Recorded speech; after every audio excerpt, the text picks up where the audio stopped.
And we are here. But Jeff isn't. Back. I'm here. Oh, he just Oh, he did the fancy. reverse, like fading into the bushes. He just stepped out of the bushes there, Yep, out of yep, the yep. thing. Out of the ether. Yeah. Any rate, good evening, everybody. I guess I should pull up the chat and see what's going on here, huh? Right now it's Cam. Yes. Just Cam. Just Cam. Well, it's early. Yes, wait, what the Cam's heck? in there. Why is Oh, this? look, I just got a notification that I'm live. Thanks, phone. Yes, I did too. So And I just got one that you're live. yeah, they're gonna start rolling through. I just got one RPGrandPa. Yep, I'm gonna get everybody. Mine still says offline. Yours says offline? Yeah, when I go to. Oh, now it's just streaming. I don't know. Whatever. Restream's weird. I don't know. Yeah, mine says. Can we not type in chat? Not in Restream. Not in Restream, you can't. What is this Mickey Mouse shit? So that's why I open up. Well, no, you can only type in your own Restream. Yeah. You know, they don't have that opened up on this. You know, they need to. That Yeah. highlight, honestly, like only Death Angels can highlight too. Correct? yeah. Cam can too if he was Oh, logged Cam. in. All right. Because Well, Cam. good evening to my people that's already in my chat.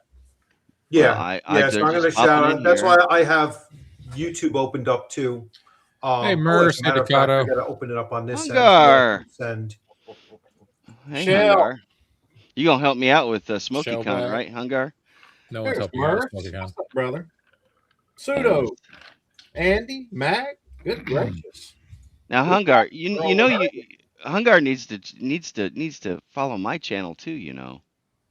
There we go. Whose channel's he in? He's not in mine. No, he's in. He must be in Rich's then.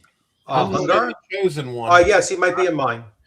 So Maybe I'm going to he's shout in out to Cam's. everybody that is in mine. Maybe he's in Cam's super secret channel. Cam has a super secret channel. Oh, of course. I'll bet you Cam is secretly like, I don't know, PewDiePie or something. There we go. So, There we go. how's everybody doing? Doing good. Doing good here. I got to hang out with you last weekend, Rich. That was I fun. know. It was you got to play in one of my games, and we got to have too much drinking on that Saturday night. we slammed back quite a bit there. I was fine. I don't know. I don't know. I don't remember. I don't recall. You were, huh? It was a good time.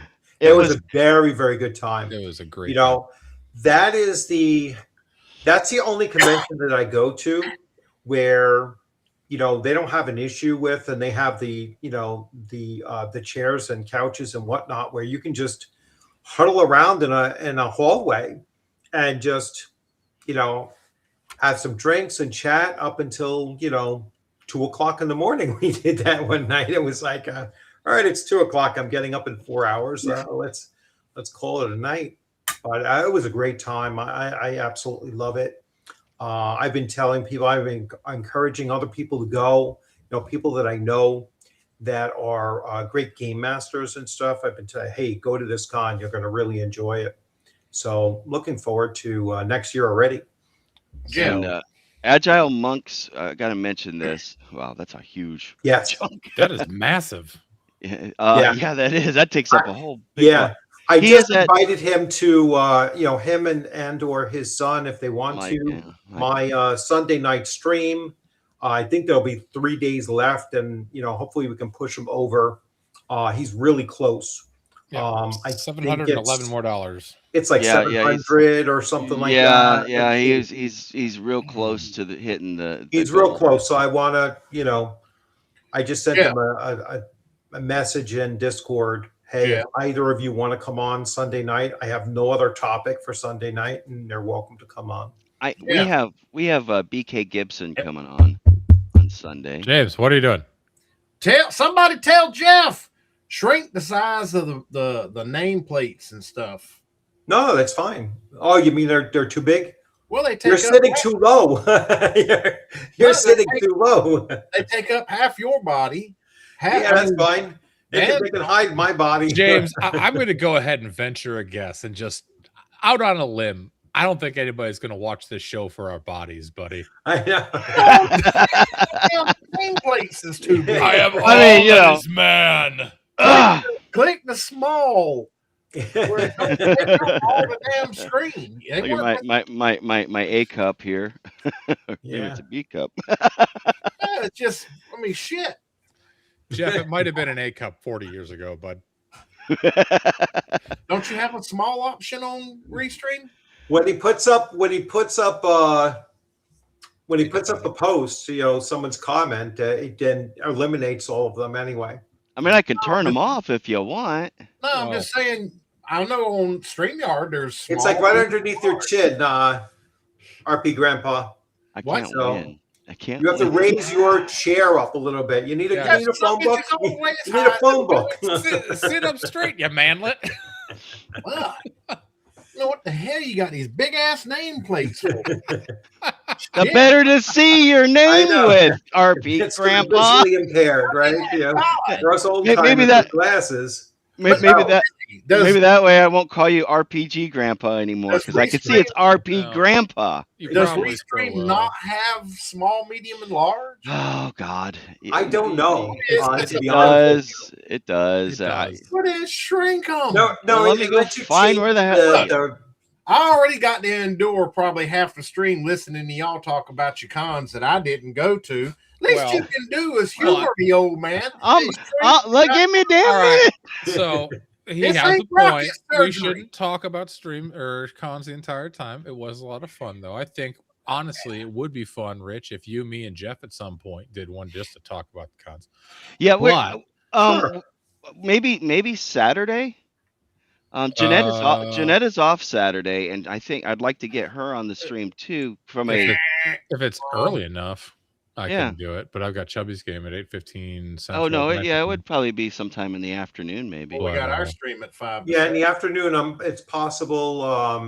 In the evening, I have my game. I have my OSE Old Dwarf Yeah. campaign, which I'm looking to revitalize. So We could do it at like in 7. the afternoon, Eastern. is a possibility. Yeah, afternoon. Or as long as it doesn't interfere with me and James having our hangout, because I like those. That's when I get to sit in my garage and smoke a cigar. Mm. Chris Moneymaker asks, "What's the topic?" Jeff, what is the topic? Well, I know what the topic is. I know what the topic is. Make You the introduce goddamn nameplate small. That's not the Yeah. topic. That became You do not know how to do that. So James had a good idea that I really liked, and it was discussing the high-level options. Specifically, he mentioned specifically BECME, but I think you could easily expand that to the high-level gameplay options in a variety of D&D. Third edition. Nameplates, Jeff. Jeff, We see the fucking book. Make the nameplate small. I'm not gonna shut up until you do it. clearly, I thought the topic was going to be. Or just turn them off. Shit, if you don't. well, there's a couple. Mastery at conventions, but I mean, yeah, we can talk about all that stuff. We got yeah. How about- let me work on the nameplates here while spare before. Cam and James the convention talk. There you There, go. there you go, James. Self behind me. I ain't getting up because I'm in my boxer. So Really? Why don't any of you ever wear pants or shorts?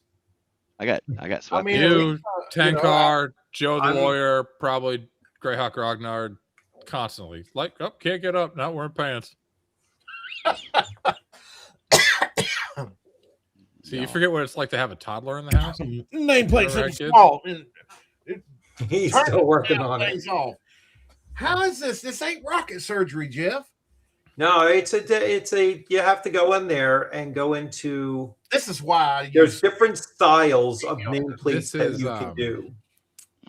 I'm this is reminded. something new. We ain't never had these big ass nameplates. Yeah, this is definitely new. Hey, dirty old Grognard. We I mean, you could like switch it so it said at RP Grandpa on top and RP Grandpa tabletop on the bottom. So that way I at don't least think you can in that. there. Okay. How's that? all you did was turn them off. Yeah. Well, That's what I told him to do. You turn the damn things off till you figure out how, this motherfucker paying for for restreaming. Don't Yeah. even know how to use the thing. James, they keep on changing shit on me. James, Hey, Some of us Spooky. have family-friendly channels, Yes. like me with my cannibals. Yes, you're Yeah. canon. Jeff, did you watch Monday? No, I have not, and apparently I need to. You do. I was told last night I need to. I played Darling Deck, and I think I did a pretty gosh darn good job. How evil did you make me? Seconded. Imagine if like Jar Jar Binks was a Sith Lord. He is, isn't he? I don't know if that's canon. I haven't followed Star Wars in forever. No, he's not canon. a Benny. He captured the essence of your character, I think, Jeff. That's I good. thought I did. I can deal with Jar Jar if you compare him to the sequels. Jar Jar is awesome compared to the sequels. That's true. He is. I would take 1,000 Jar Misa Jar. love Jar Jar, but Misa hate the sequels. Anyway, I'm freaking dead. So anyway, the topic was going to be high Well, there level play. That was one of them. That's the one that James suggested. So I wanted to touch on the Paizo bankruptcy stuff, and and then there was Cam's thing that apparently it's still going on. The controversy, pundit posted something today. I saw too. About what? About the role versus role playing. Well, I don't really. Oh, from care. Critical I know Role? you. Yeah, Critical Role when he says, "Hey, I'm going to hand wave dice rolling for certain things because they have a good idea." I'm going to harp on that for a second. How is that controversial? This is a normal thing in the OSR. Yeah, but he does it one time, and the whole the 5e community flips on its head. Well, they act. See here. Okay, here's the thing on that. Right. First of all, you're absolutely right. We've been doing it forever and a day. Yeah. Right. But it That's not the point. That's not the point of skipping a roll. It's the DM's personal feelings, his little fifis, because he was so impressed by the performance. Is what the problem is. A referee making a judgment on play, not player, is reasonable. I mean, the DM made a call without dice. Ooh, that's not the. I'm so damn tired. No, James, is not the point. You're missing the point. It's his personal feelings is why he did it. Do you want a DM who says my personal feelings are what is refereeing this game?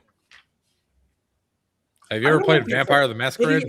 All he said no, and there's a reason for that. And I didn't actually, hear him exactly what he said. I did not. Well, I don't watch it.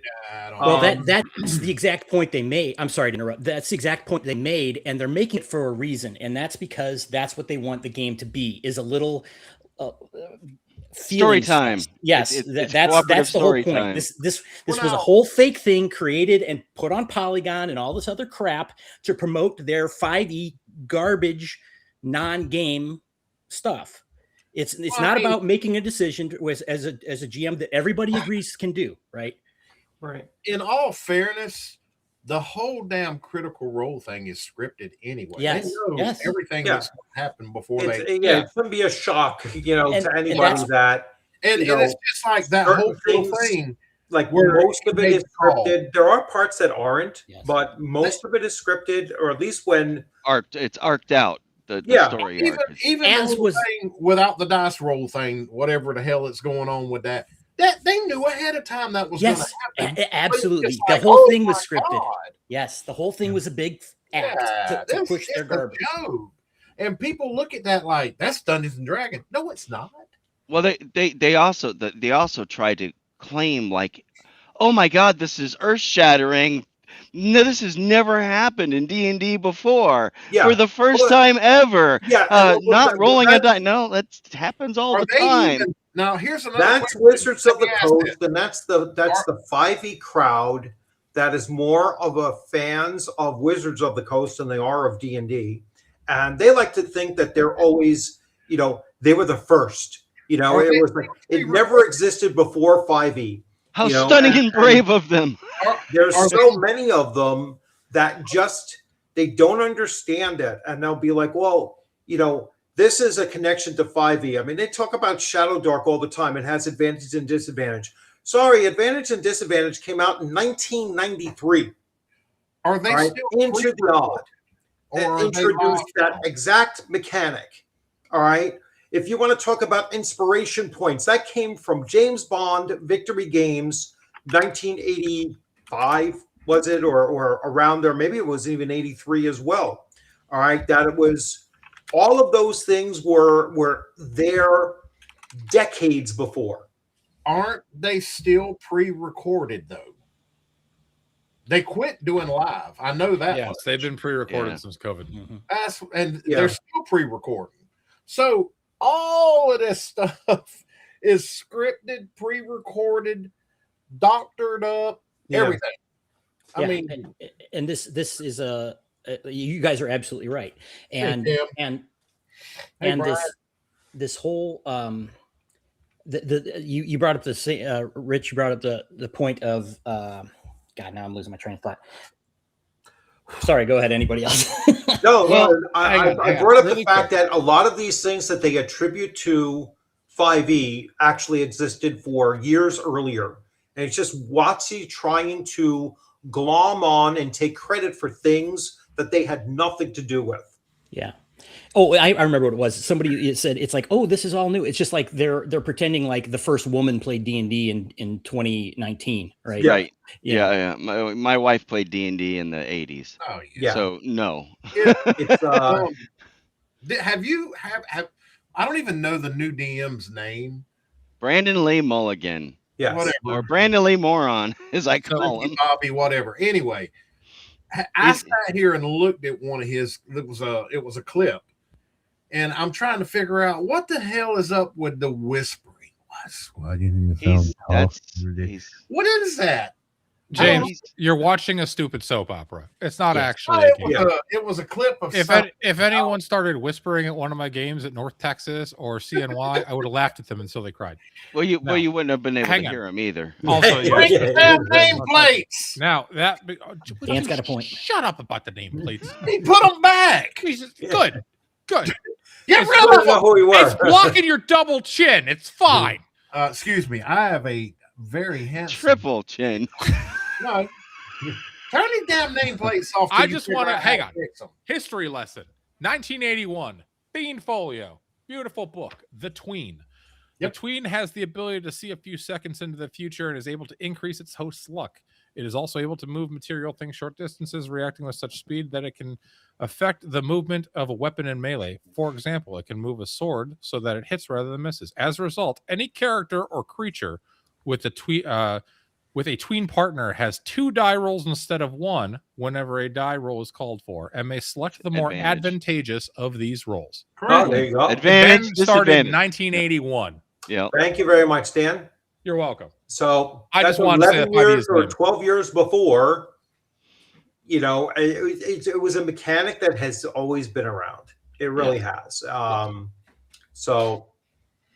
Also, you just humor them. Yeah, I got mine on the shelf back there, but I'm in my boxers, so one day I'm gonna wear my shorts. I'm really glad. Well, that we were talking about monetization, James. Maybe this is a thing that Hey, James made partner. He walked around in his underwear. Partner got taken away. That's the quickest one day. Yeah. Oh shit. Well, I'm proud of you, bud. That's for your Twitch channel. Yeah, on Twitch too, but it's not that Critical Role is not D&D.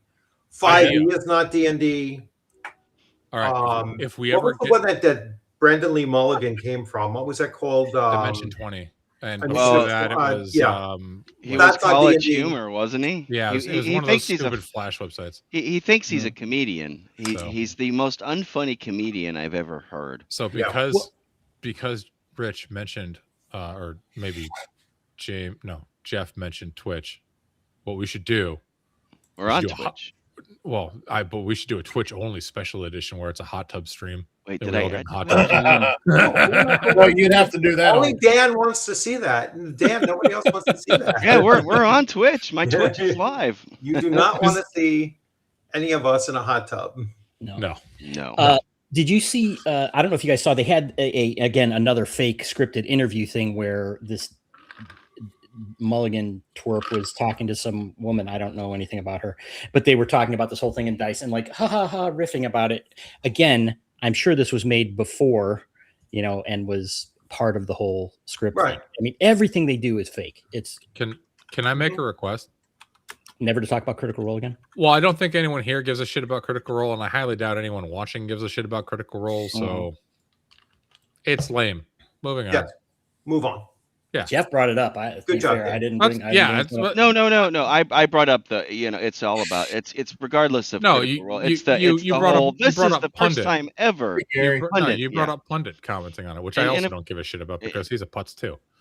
So. I like Pundit. It's a turn the nameplate off. If you're going to talk about it from just the perspective of should you views expressed by the guests or do whatever not necessarily representative of. There's times when you shouldn't have players making die rolls. Agreed. I mean, the whole thing with like doing a perception check is just to me ridiculous. It's a broken mechanic right from the get-go. I agree. All right, you're metagaming at that point. It's like no, if the player character perceives something, they're going to say what they're doing and looking at and whatever, or trying to hear or whatever. And that's what you respond to. You don't have them roll for it. Put them back up a second, because I fixed my name. You fixed your name. Oh, now you want them back. I figured out how to do it. There. Now. Motherfuckers. Who exactly were you flipping off? Me, apparently. Now, let's get into it. All right, you good? You done with your little... Well, we're living up to our name, at least, on this. Isn't that what Cam just suggested, like, I don't know, 20 minutes ago? Just turn off to take away your name, or was that you, Dan? Man, somebody suggest. Oh, look, you turned off your own name. That didn't work. See, now you know how to do it. You can turn off your own damn name. And Dan, we're not even 4 shots in like we were that Saturday night. No shit. Oh my God. I haven't had anything to drink. Oh Lord. I have to go get something if this keeps up. Y'all are nuts. I love you. Well, I got beer in the fridge, but it ain't cold yet. I got my shot glass. Just I watched about 30 or 40 episodes of Campaign 1 until they got into the political shit. James, no one cares. I don't know what we were talking about. I'm throwing. We're moving on. We're moving on to high level play in Back Bay. I got my book. This was your topic. What are your thoughts? And Decado is Stan is right. Stan C specifically tells you not. You're right. It tells you because you shouldn't have to roll for everything. But the thing is them trying to claim it's the same old line, just like Disney for the Disney did with the Marvels. For finally, there's a female superhero. Blah blah blah. For the first time, I'm like, what about Linda Carter? What about all these? Yeah, it's them claiming to be the first. Been a lead female in an action movie. It was like, all right, tell that to Linda Hamilton, right? You had Aliens. There's a Sigourney Weaver. You had all of these women that were lead. Lead or Sally Field back in what was that? Keep poking the bear, Jeff. Yeah, I mean there was just tons and tons of examples of it. It was like no, that's not something that happened in 2012. It was something that's been happening since 1972. It's like it's just crazy. Origins is this week too. Yeah, Double D is at Origins now this week. So we ran into him at CNY. It was fun hanging out. Yeah, he played in one of my games. He played in my one of my Shadow Dark games. So Jeanette, my wife, and I played in a game with Double D's wife. Yeah. And she, her character paid for Jeanette's character's funeral. 500 silver, and Oh, my that's very nice. character was miserly and said, I guess I'll give you 5 silver for towards that bill. Because they had to kind of put Why her in a not? jar and bury her in the That's jar with why a not? radioactive sign on it because she got nuked, basically. But I got to squish an angel.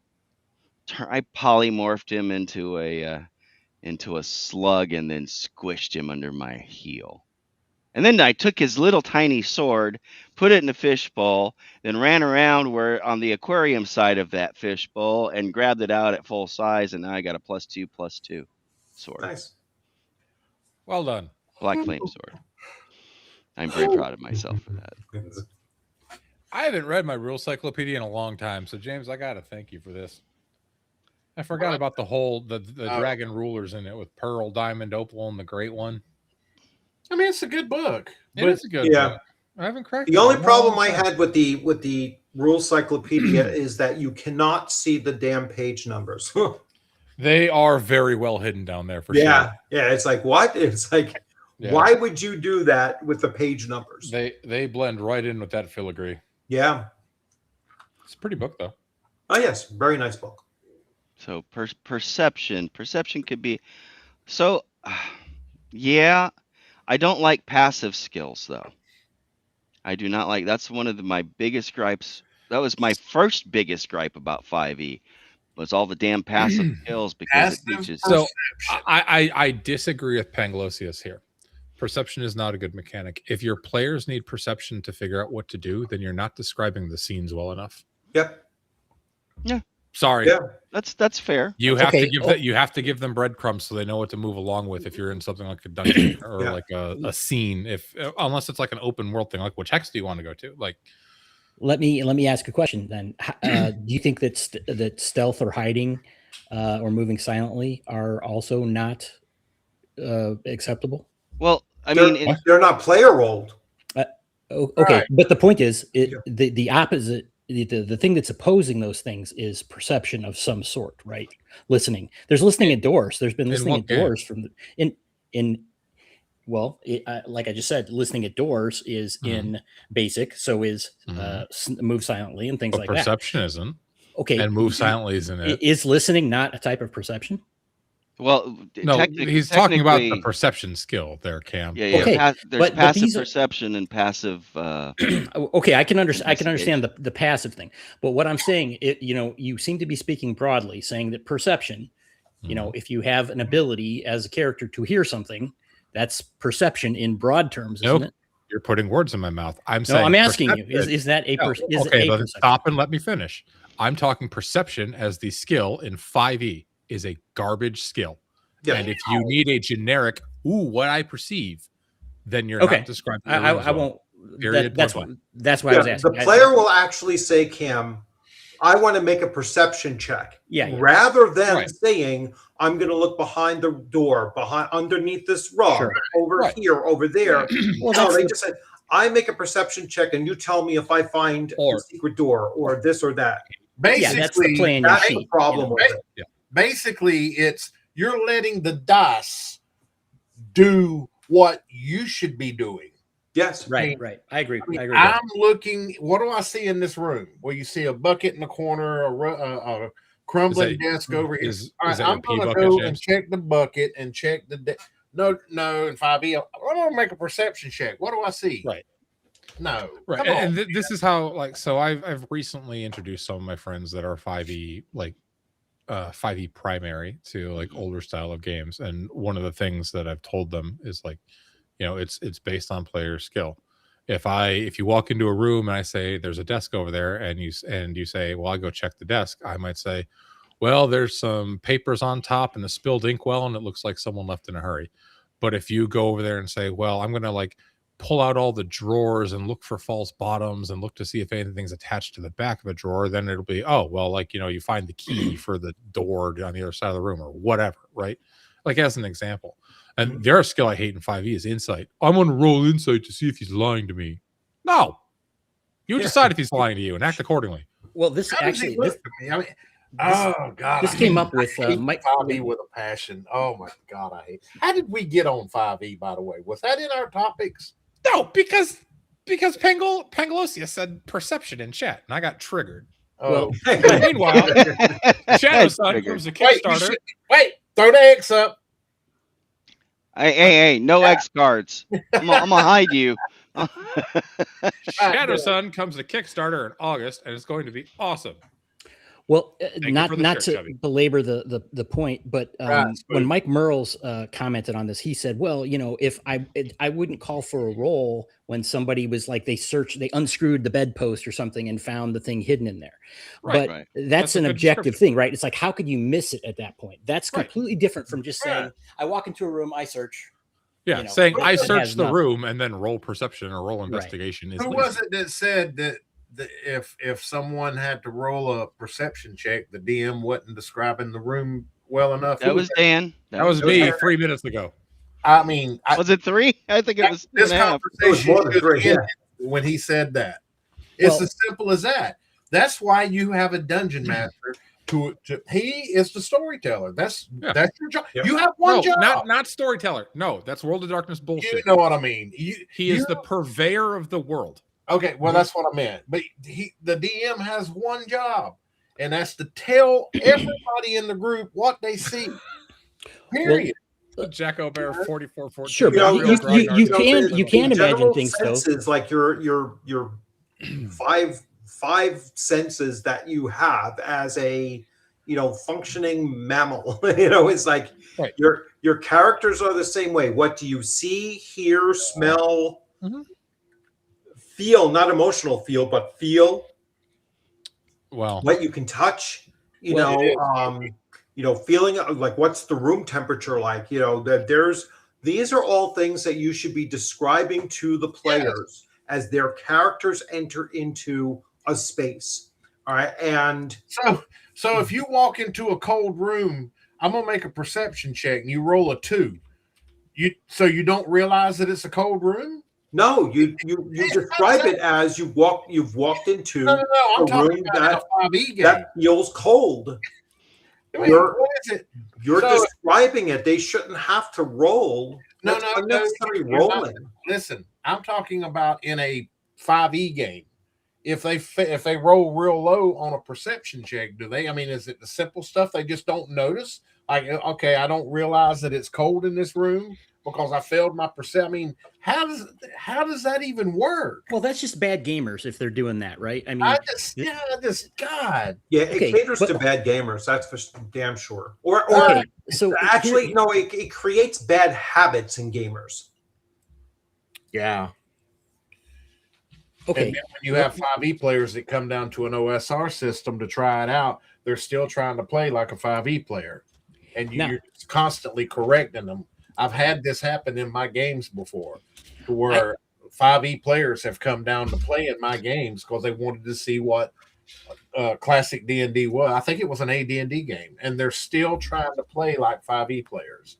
And you're like, no, we don't. You don't. I'm telling you. You tell me what you're doing, and it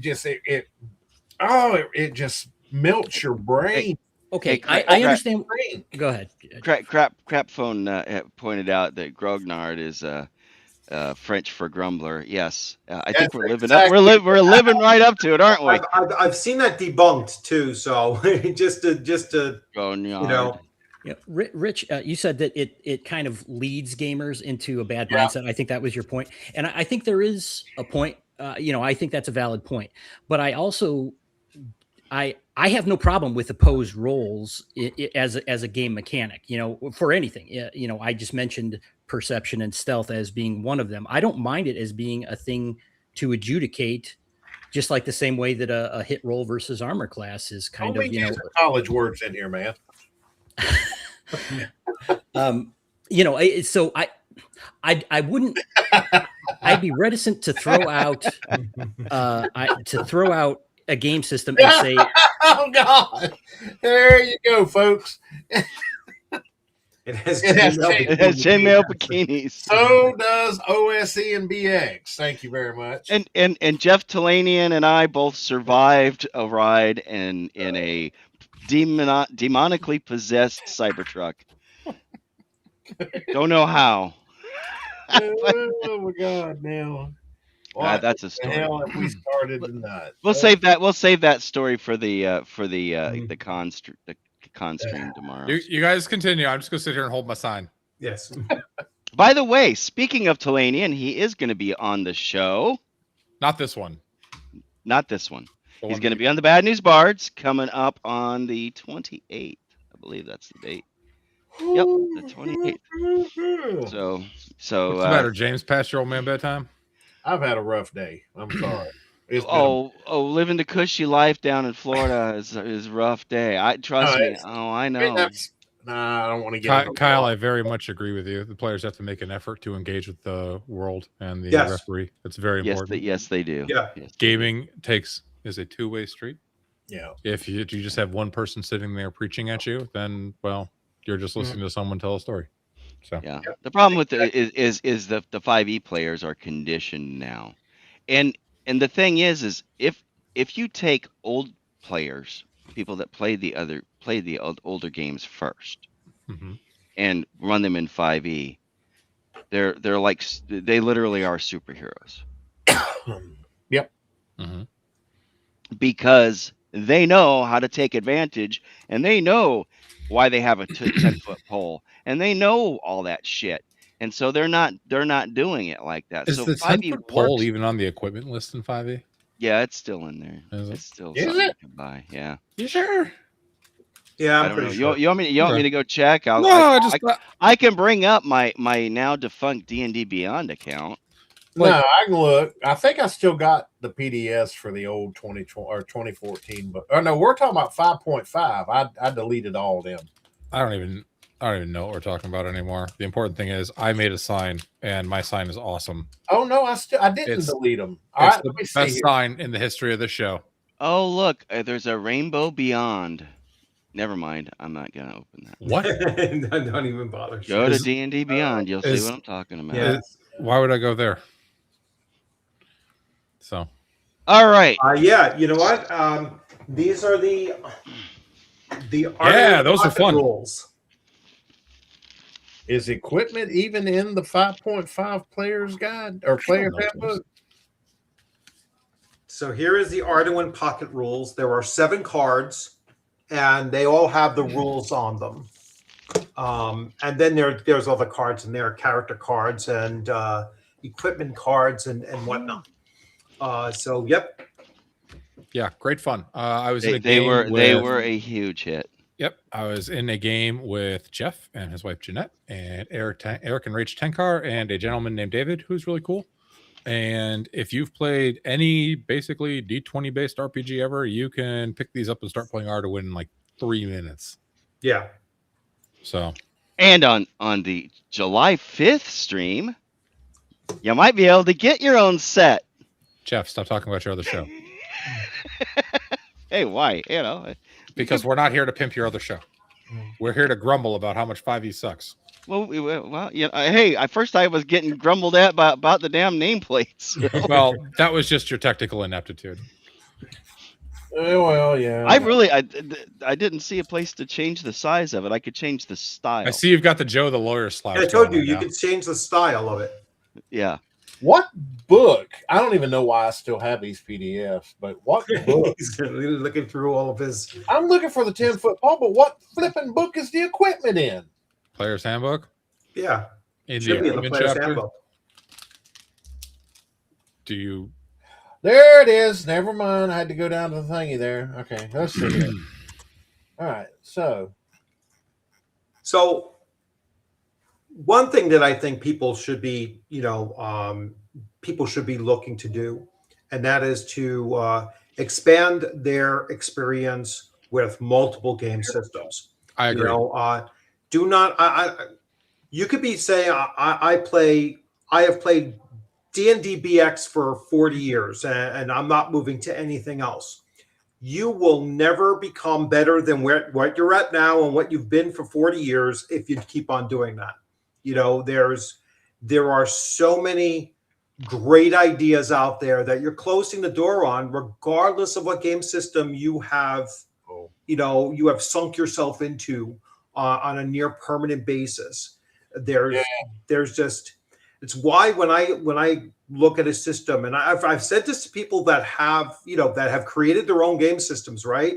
And I've said to them, I was like, listen, I play your game, I run your game, but I put like 3 other games components into that. All right, and that's how I run my table. I bring 3, 4 different sources together because no game system is perfect for my table. And that's the key. It is a it's an individualized thing. What works at your individual table might be radically different from everybody else's table. But if it works, it works. That's what you're going to do. That's what your players want to, how your players want to play it. And it's just, don't get pigeonholed into just one game system. Yeah, the 5.5 does have the 10-foot pole. Yeah, and I'm sure back in the day, people were complaining and saying, I'm not moving on to, second edition, or I'm not moving on to, these other things. And again, you kind of miss out on some stuff. Now, Jeff, I see you're playing there with your little sword. Did you get the bigger swords? Well, since you mentioned it, maybe. You mean that one? Yes. Yep, that one. Yeah. I've always liked Conan's father's sword better than his Atlantean sword.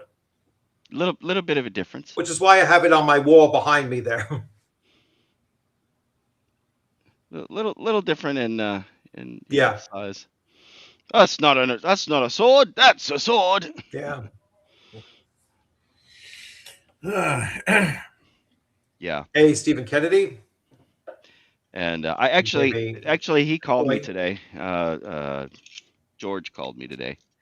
I talked to him. He called me just out of the blue. I was like, "Oh, hey man, what's up?"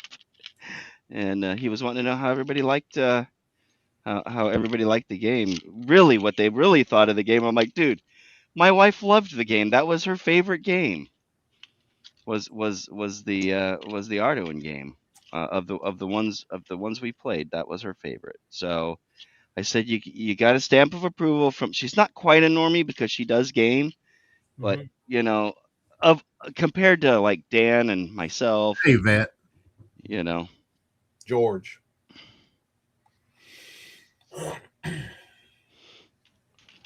Yeah, I forget who it was, Dave or George, when he was sitting at the table and he was like, "Oh yeah, let me show you these things," and he was just looking to show them off. He wasn't looking to sell them. I've never taken $20 out of my pocket that fast. I was like, "Just give me those ones right now." Did they sell them? Did they sell the big ones too? Oh yeah. Oh, okay. They were $10 each. He says, "Oh yeah, we have a few of these. They're only $10." I was like, "Boom, $20. Give me both those that are in your hand right now." Yeah, I did not have to pay the $10 because we played in the Arduin game. That's nice too. Yeah. In fact, Jeanette was really surprised. She's like, "We got to keep the cards, and they gave us these swords." Yeah. She was just like, she was literally the meme. She was just. I had a brand new player in my Shadow Dark game. She was a woman, definitely younger than me, but she was probably in her 30s, late 30s possibly, and she was like, "I've never played a tabletop role-playing game before, so please bear with me." I was like, "This is the easiest game to play for a new player. Shadow Dark is very, very easy to play, but we'll walk you through it. If you need any help or whatever, don't worry about it." She had a blast. And it's so good to see that, that convention particularly. Well, I mean, Dan, Jeff, I mean, was that convention probably a little over 20% female? What? There were a lot of women there. CNY? Yeah. Yeah, there was. I mean, my wife was not the only woman there. Neither was Double D's wife. Yeah, no, there were quite a few, and that's and then all of a sudden, like a swarm of teenagers came in. It was like, but I think they were all Roger's like daughter's friends and stuff. But hey, they were taking care of the swarmed in puppies. pretty good numbers. But there was a lot of women, and there were a lot of children or young teens, in comparison to other conventions that I've been to. And that was I look at it as a very positive thing. Yeah. And he had a lot of walk-ins too. He had people like I was bringing my stuff out to the car, and a guy just happened to be standing outside the restaurant, the bar, whatever, on the outside of it, and he saw my badge, and he was like, "Where is that inside the hotel?" I says, "Oh, you just go inside and you make a left, and you'll see it all set up there." He went in and he actually registered for the day, and popped in and just checked it out. I saw a couple of young people. I saw a few handwritten badges too that must have been done last minute. Yeah. But real quick, I want to let because Spooky Kid noticed, he probably picked that up, but he asked if there's a place to order Arduin, and yes, you can get it from impcho.com. That's Emperor's Choice. They're the ones who make it. They are coming on the show. We are going to have them on. They'll probably pop in on the 5th on the Bad News Bards on I almost said the old name, on the Bad News Bards, at the Bad News Bards on YouTube. But they'll probably pop in for 5 or 10 minutes. I know they have something else that they're doing that night, but we are going to get them on for a regular full stream as well. I think Rich, you said you're going to have them on too. Yeah, they're going to come on for me either late July or certainly by August. Yeah, I think George was saying he was gonna be on in August. I said, well, I'll schedule you in August too, because we were talking. We mentioned you. I said, oh yeah, Rich. You remember Rich, right? And I said, I got to stream with him this afternoon. Yeah. But they are, and this statement is 100% true. They are absolutely generous to a fault. Yes. They are wonderful guys. Everything that they do is quality. They work so hard. I felt so bad for them. They looked like they were exhausted. The first day they looked like they were exhausted just from putting the stuff together. Yeah, well, they have the biggest display there. They did. They literally, what would you say? Their area probably took up 4 normal spaces. Yeah. Easily. And it high quality. If you see right there, I've got several of their maps sitting down, and they are not small maps. Right. They sell all of that stuff. So, and they're really good. The problem, of course, is that they can't get out to a lot of cons because they're up first of all, they're up in Buffalo. Yeah. And to be able to get to something like North Texas would be a long drive for them. In fact, I looked at it after I talked to George today. I actually Googled it, and I wanted to see how far away is North Texas versus how far away is CNY from me. They're like within 20 miles difference. Really? The drive to Texas is maybe 20 miles shorter to Irving, to where wow. Yeah. So I mean, but that's got to double that for them, or at least 1.5 times it, even if they cut cross country, Well, Buffalo, I think, is like 2 hours from Utica. What's that? Buffalo? He said 3. He said 3 hours. 3? All right. Yeah. So 3 hours from Utica. Yeah. So, but James, you like old school stuff. You would love the Arduin stuff. Jeff. Yeah. Jeff. Yeah. I've designed the first shirt for Grognards Assemble. Oh, did you? Oh, God. I did. Okay. Well, you have to message. Are you going to show us? No, I'm sharing it. Bring up the screen share. Oh, you want to share it? Yeah. He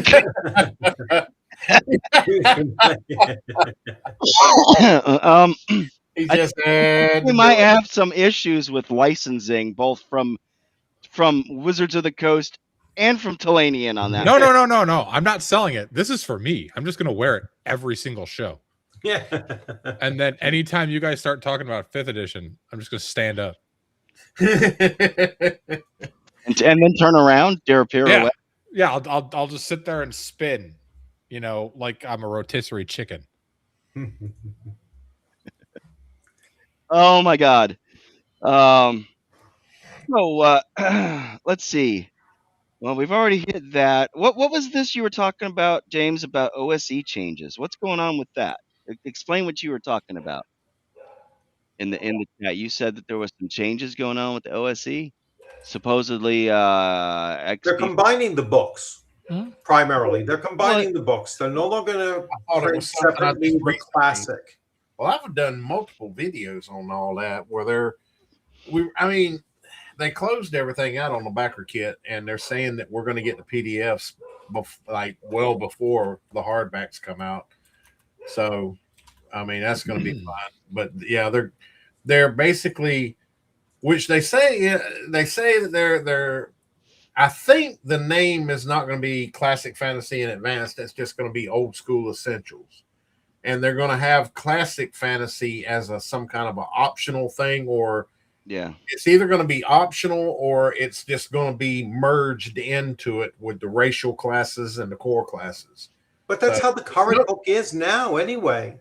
Yeah, but we don't know, and I hate speculating. That's the reason I made the one video on it, and then I've just kind of moved away because I'm going to wait until I get the PDFs early, and I can review them, because I don't like speculating, and they really haven't made it, clarified what exactly they're going to do with the books.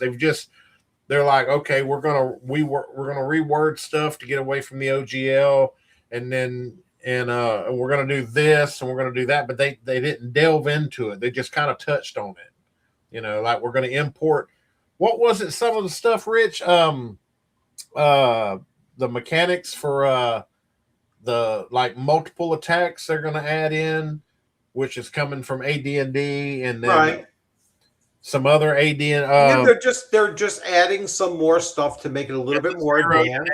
-10. What's that called? Multiple attacks. Death door or something like that. What's the name for it? Hovering at death's door. Yeah, hovering. Putting that in. So they're adding more AD&D first edition kind of. So it's not going to be BX anymore. Basically, it's going to be a hybrid version of OSE Advanced Fantasy. Was never BX though. Hey, but it leaned more heavily toward BX than it did anything else. The classic version was really just BX. Yeah. Well, but Advanced was kind of its own little deal. Well, now they're getting rid of classic, and they're just going to merge it all together and the one book, rule the shit out of it. I thought classic was like basic, and the advanced was like it goes up to 14 in classic. So and whereas basic only went to 3rd level, right? And then that was kind of training wheels, and then so it went basic and then expert BX. Yeah, and then advanced is just kind of a house ruled system where they've imported AD&D, and I think they're going to go heavy on importing AD&D mechanics that they can get away with, where they don't get sued to oblivion by WotC. You can't get sued for mechanics or not. Yeah, you can't copyright a mechanic. Well, I mean, we're talking about WotC here. Yeah, but they can't sue for mechanics. Yeah. What they could do though, they have to make the verbiage distinctly different. Yeah. Because that you could get. That's where they can nail you. So you have to make sure you say the same thing in a completely different way. I just don't know how I feel about them. They're going to be doing a lot of rewording, I think. So I mean, how are they going to do the spells? You're going to they're going to have to change the names of them, dude. Just like Castles of Crusades did. Everybody bitched about that when CNC did Reforged, and that's why they did that, was so they didn't get sued, right? Because because that's why they changed Magic Missile to Magi's Missile or whatever. Magi's Projectile. I don't know how I feel about that. You could still call it whatever you damn well please, and I'm pretty sure some third-party person is going to come out here and have a list of the original spell name and what it's called now. Oh yeah. Yeah. I can guarantee they just can't do it. They can't stop you or me from doing it, but they can't do it. Well, that's what I've been saying from the beginning. I'm just going to wait until the book's release, and the PDFs will come out first. So when the PDFs come out, I'm going to fire up. Yeah, that's what I'm going to do. Start reviewing them live, and wouldn't be the first time, right? I ordered just the PDFs with the demon grimoire. I got the hardbacks, but the PDFs will come out way sooner. I actually expect I think the hardbacks are coming out in November, and I think if the rumers are true that I've heard, late August we're getting the PDFs. That sounds right. Yeah, I get it. I get it, Shellback. Well, see, they're gonna do it like they did Dolmenwood. See, I backed Dolmenwood. I ended up getting 3 different updated versions of the book, as they corrected stuff and added to it. And that's what they're going to do with the PDFs too. So Dolmenwood, right? I've heard so many good things about it. I know Joe the lawyer. He was ranting and raving about it, and so were a lot of other people. Is it just fairy tales, fantasy? No. Or what is so good about it? Why? I mean, I don't like furries. I don't like having furries as playable. I don't like bunny people. I don't. And they got that, I believe. Yeah. It's not my style. I don't like it. I don't like Tabaxi anymore because they're OP. Yeah, Dolmenwood is a dark fairy forest. There's a lot of humans. There's also a goatkin type people called Regals. Oh yeah, you can be a goat. Yeah. Yep. I know some countries they would be really popular. But it's not like it's not like a fairy tale, like all pastel-y colored. No, that's not a fairy tale. It's more grim and dark, and there's a lot of murder, and there was an ancient war, and there's like a dark lord that's trying to take over everything, and like Dolmenwood's fun. Setting. It's a good setting. It's just not my style of setting. Yeah, okay. Like I get it. I get it. If it's not your style setting, I completely understand. I ran Dolmenwood for like 5 sessions for my people TPK'd. Did they enjoy it? Other than the TPK? They were until they got wasted by Sturges. How did they have Sturges in there? There's still some like classic like monsters and stuff in there, but it's also I was running the Blackworm of Ransford as like an introduction, and there's Sturges in that, so they got Sturged. I mean, what Sturges are mosquito bats. Well, they're served like turkeys in Forgotten Realms. They're very meaty. No, so are all of us. Stuffed Sturge, yes. Well, we are stuffed Sturges, except we're not bloodsuckers. But whatever. I don't think Winter's Daughter is Dolmenwood. Yes, it is. Yes, it is. It came out originally for OSE, but it was a Dolmenwood adventure that Gavin was running. I stand corrected. No, you're fine. Winter's Daughter is interesting because there's label, does it? It doesn't have the Dolmenwood header. It does now. Let me look at mine. I got it. Let me see. Bregel. Hey, look, he's got shorts on. Is the Bregel the goat people? Is that what that is? Yeah. No, I mean, man, and it may. I mean, I didn't jump in on the Kickstarter. I'm pretty sure there was a reason why I didn't. Oh, I did. Yeah. I mean, the thing that pisses me off about the wrong time of the year. I think that pisses me off about Dolmenwood is twofold, threefold. Oh, it does have. Okay, number one. It's got Dolmenwood. Okay, I'm sorry. Number one, the Kickstarter was 14 months late. Number two, part of the reason the Kickstarter was 14 months late is because they let a bunch of sensitivity readers read it, and then they changed a bunch of shit. And number three, Exalted Funeral was so late shipping out Kickstarters to backers that people that were buying it on exaltedfuneral.com were receiving it before all the backers got it. It was insane. So there are definitely things to critique about Dolmenwood, but the setting is actually like, I get it if it's not your thing, but it's I don't want to misconstrue it as like, oh, it's just a bunch of fairies like walking around in the woods. No. Because like, okay, so you remember the TV series Grimm? Yeah, I liked that TV series. Yeah, well, that was pretty good show. It was one of the last of the NBC's decent shows. And I like Supernatural, which includes some of those elements.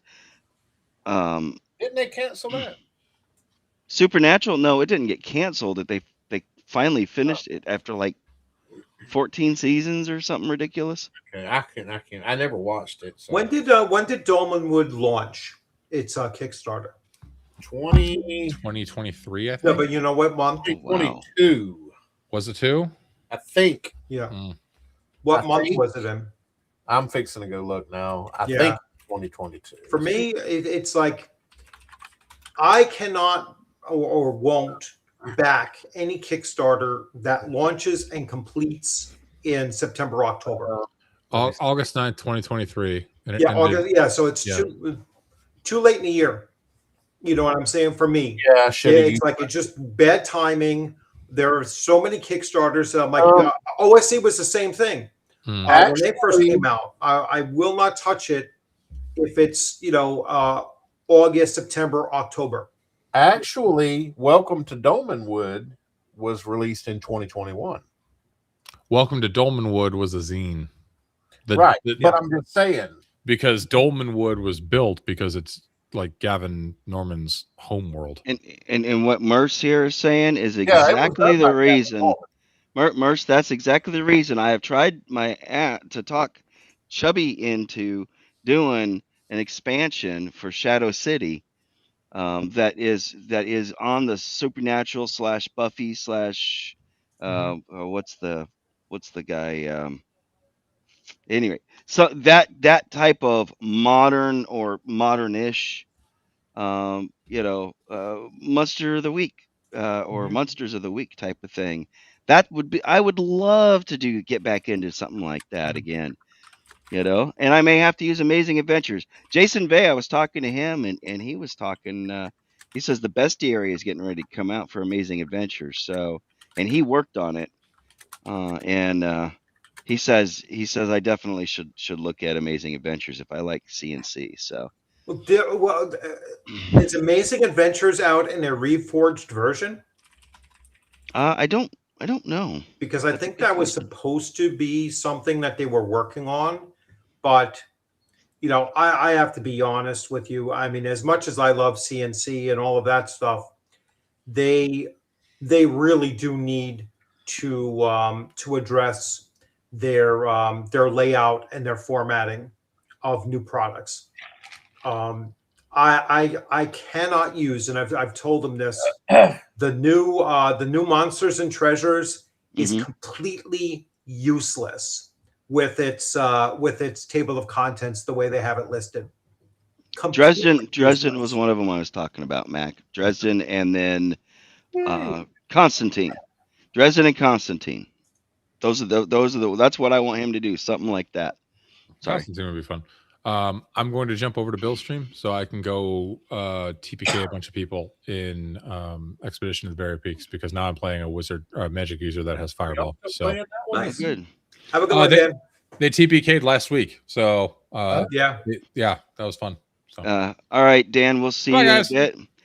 Yeah, I'm looking at some of his things. Ducato, I'm looking at his. I'm looking at his other game here. Actually, his his other game. I'm going to grab that in the Leatherbound, because that comes with what was his other game? Not Night Shift. It was the other one that I was looking at. Jason Bayes. Oh, the sci-fi one. Yeah. I looked at that one too. I went ahead and I got Night Shift.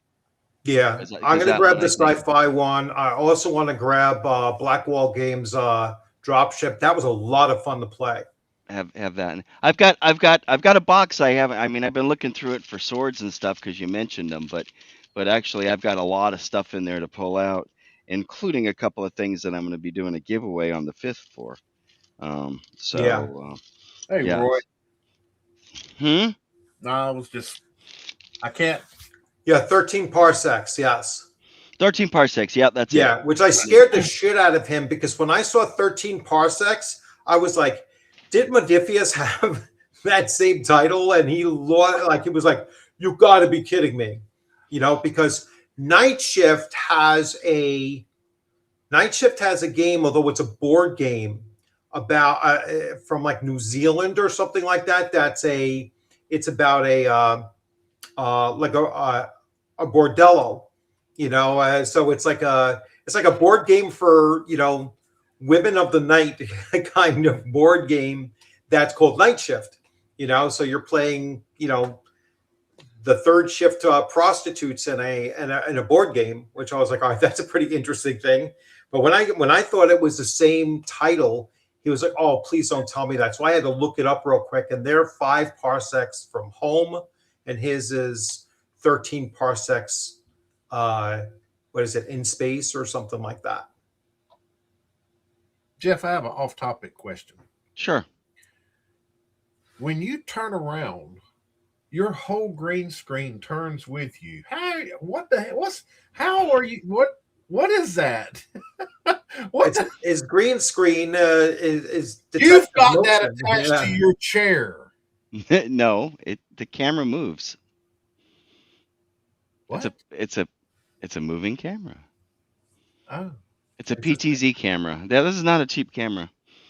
I mean, I just don't have a big enough green screen, so you can see where the green screen ends and the wall begins, or my ham radio gear is. No, I'm not criticizing. I'm just like, what the hell's going on with the green?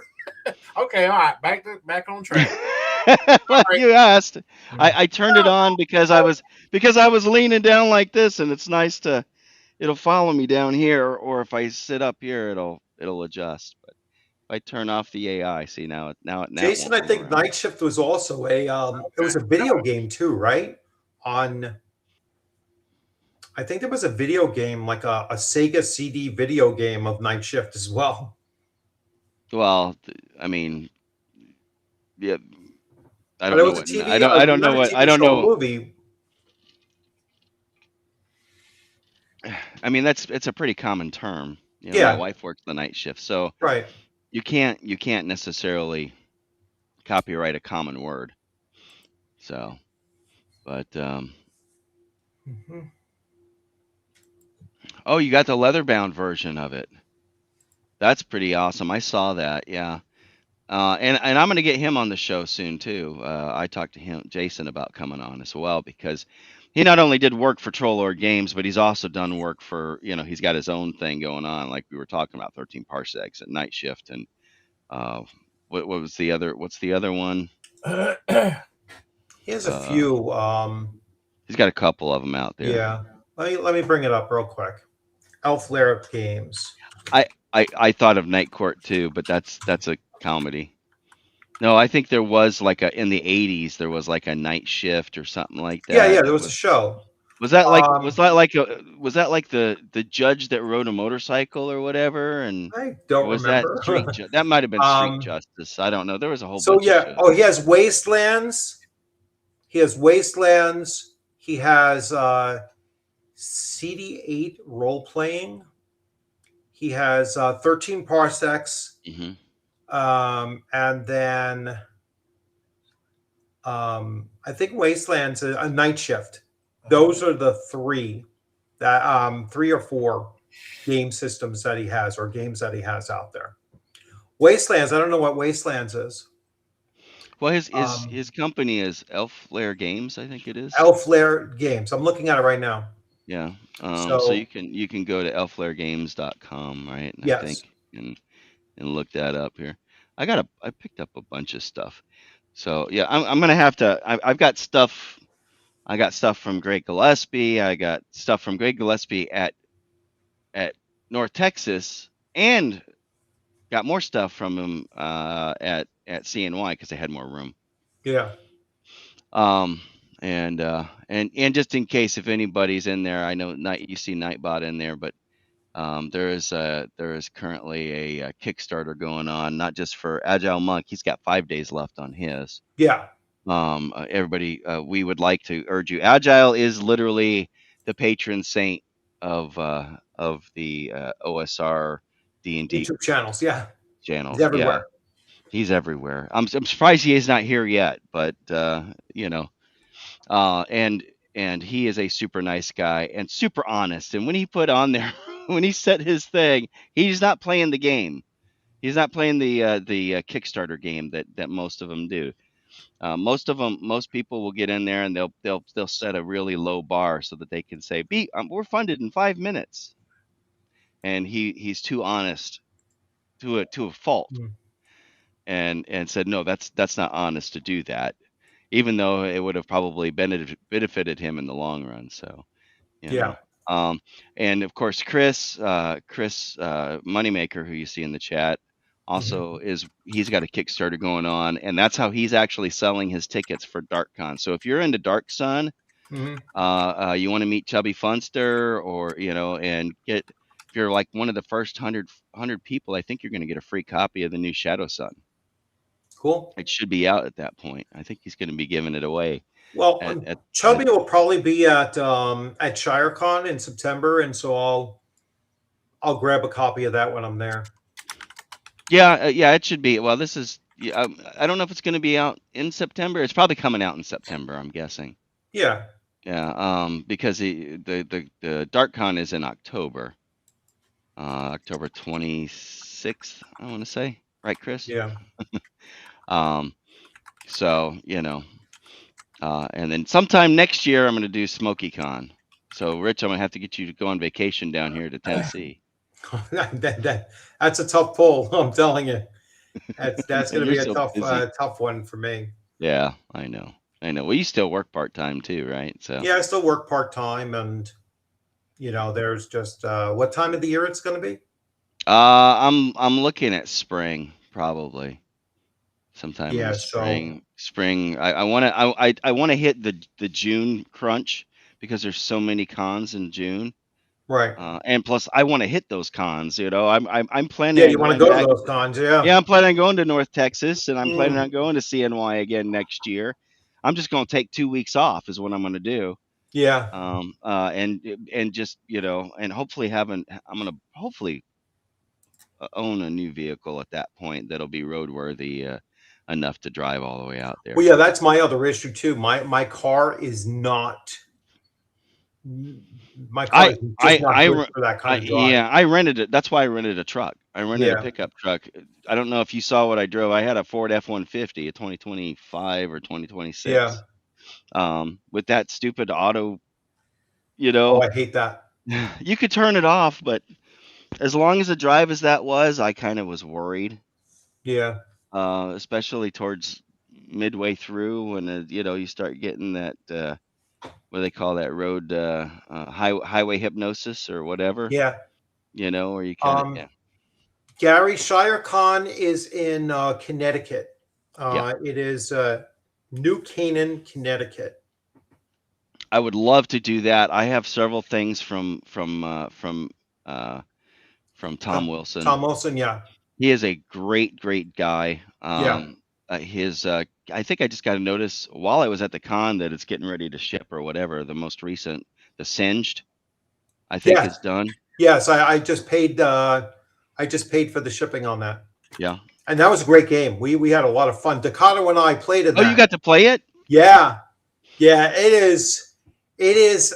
I mean, if you were familiar, if you were old enough to remember Dragon's Lair, it played exactly like the game. Did it? Yeah, that's you what. Make any mistake, you're most likely dead. North Canaan. If I said New Canaan, I misspoke. North Canaan, Connecticut. Yeah, which is nice for me. It's only like 55 minutes away. That's nice. Yeah, that's why there are 5 cons that I pretty much always have locked in that I will always go to. All right, and just going in order because I treat like September to June is my con season. So ShireCon is the first one on that list, and that's 55 minutes away from me. Then I have I have Rising Phoenix, which is in April. That is in Massachusetts. That's about that one threw me off too. I'm 3 thinking hours Rising for me. Phoenix. I thought it would be in Phoenix, right? Yeah, no, I know. It's no, it's although Phoenix would probably be closer for you, right? Than Massachusetts? No, No, probably not. Yeah. no. But that's a really nice con too, and that's the larger of the 5 I'm going to mention. That's like 800 people, but it doesn't feel that way. It's in a DoubleTree. What is that? Hilton DoubleTree. Really nice setup he has there. Then I go to 2 cons in June. I go to AutoCon, which is 7 minutes from me. It's in my hometown. All right, but that's like 75 people or so. Yeah. But just great gaming. It's just so much fun. And then CNY, I will be there every year. And then what was my 5th? Was that 4? No, there should be 5. It's not the other one. The 5th one is kind of the floater, and okay. I'll see like OSR Con I went to it, but he's looking to move it to a different time of the year because it was like 1 week before Rising Phoenix and 1 week after another convention. So to be sandwiched in there, he was like, that was a good con. That's where we played Singed with Tom Wilson. I'm looking forward to Singed. He wrote, which system is that written for?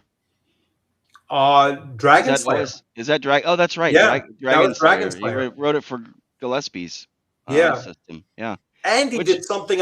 He did something that was really cool. He, he reached out to Greg Gillespie and asked him if it was okay, and he created a player's manual that he handed out at the table so that we can do our character generation right then and there. And it was just like a truncated version of the rule book, and it was just all player facing stuff to create it. OSR Con was a lot of fun. The only thing that I made a mistake with that was that I drove in, so it was like 3 hours exactly to get there. I played for 6 hours, and then it was 3 hours to drive home. So all in one day, it was like I drove as much as I played. Yeah. Yeah, I hopefully we can get James to get to some now that he's down there in Florida, so he's going to have some stuff to go to. From where he's at, I'm sure probably Jacksonville is going to have something, Tallahassee probably, and of course Orlando's not too far out of the distance for him. So I don't know if I'd tell him to go to MegaCon though. MegaCon, I remember sharing the damn ads for that place. Oh yeah, I'm going next year to MegaCon. I might 1 year go to, because I don't think Origins is that crazy for me to get to. That might be like 10 hours. It's only so Origins is this week right now. It's going on. It's going on right now. Yeah. Yeah, it started Wednesday. I think. Yeah, Wednesday. That's a long con. I would never go to one that I would feel like I'm missing out if I'm only going to like the one weekend of a 5-day, convention thing. Yeah. Yeah. Well, that's also kind of an industry focused event too, right? That just happens to have I think it's more like it's certainly more vendor based. Yeah. At least that's how I think of it. So Chris wants to know when. Well, as soon as I can get all the footage edited and the stuff, I'm going to do a stream on that. We're probably going to do a stream on Saturday. Obviously we're gonna have the stream. I've got a stream with Chris himself coming up on Saturday. Jeff is fancier than I am. He edits his videos. I don't edit a damn thing. Well, yeah, but I don't put out a lot of videos. I do mostly live streams. So yeah, and I like to have guests on. Yeah. James. Yes. Oh. Speak up, buddy. I was talking to somebody in Discord. What are we talking about again? Who's from Blackwell? Let's see. I didn't see Blackwell come in next year. I got too much stuff going on this year. Yeah. I mean, literally. My mom, she just bought a house 2 blocks away from me. I can get to her house on my golf cart in like, I don't know, 60 seconds. So I'm going to be helping her move, and I got to get probably somewhere around $3,000 to $4,000 worth to get my house re-insulated and get ductwork repaired. And the one you just bought. Yeah, but it's all good. Once I get it fixed, it'll be under warranty, and I'll be good. So it is what it is. I ain't mad about it. It's just, you can buy a brand new car and something will tear up on it. I know. That's why I want to buy a brand used car or a brand used truck. Oh, my truck's been paid off. 10 years. Mine's been paid off probably 7. It's a 2007 too. So, and I bought it used. Mine's a 2000, but I've done a lot of work to it, lift kit and off-road tires and all kinds of stuff to it. So, are you one of those guys that has those trucks that ride like this? That are illegal in North Carolina and Tennessee? I got a 2-inch lift kit on mine because it just makes it look more muscular. And I got Flowmaster exhaust on it. I have to show you a picture of it. I still got people. One of the Amazon people delivered my package day before yesterday and was like, "You selling your truck?" No, but I don't drive it nowhere. I haven't drove my truck in 3 weeks because I can get everywhere I want to go on my golf cart.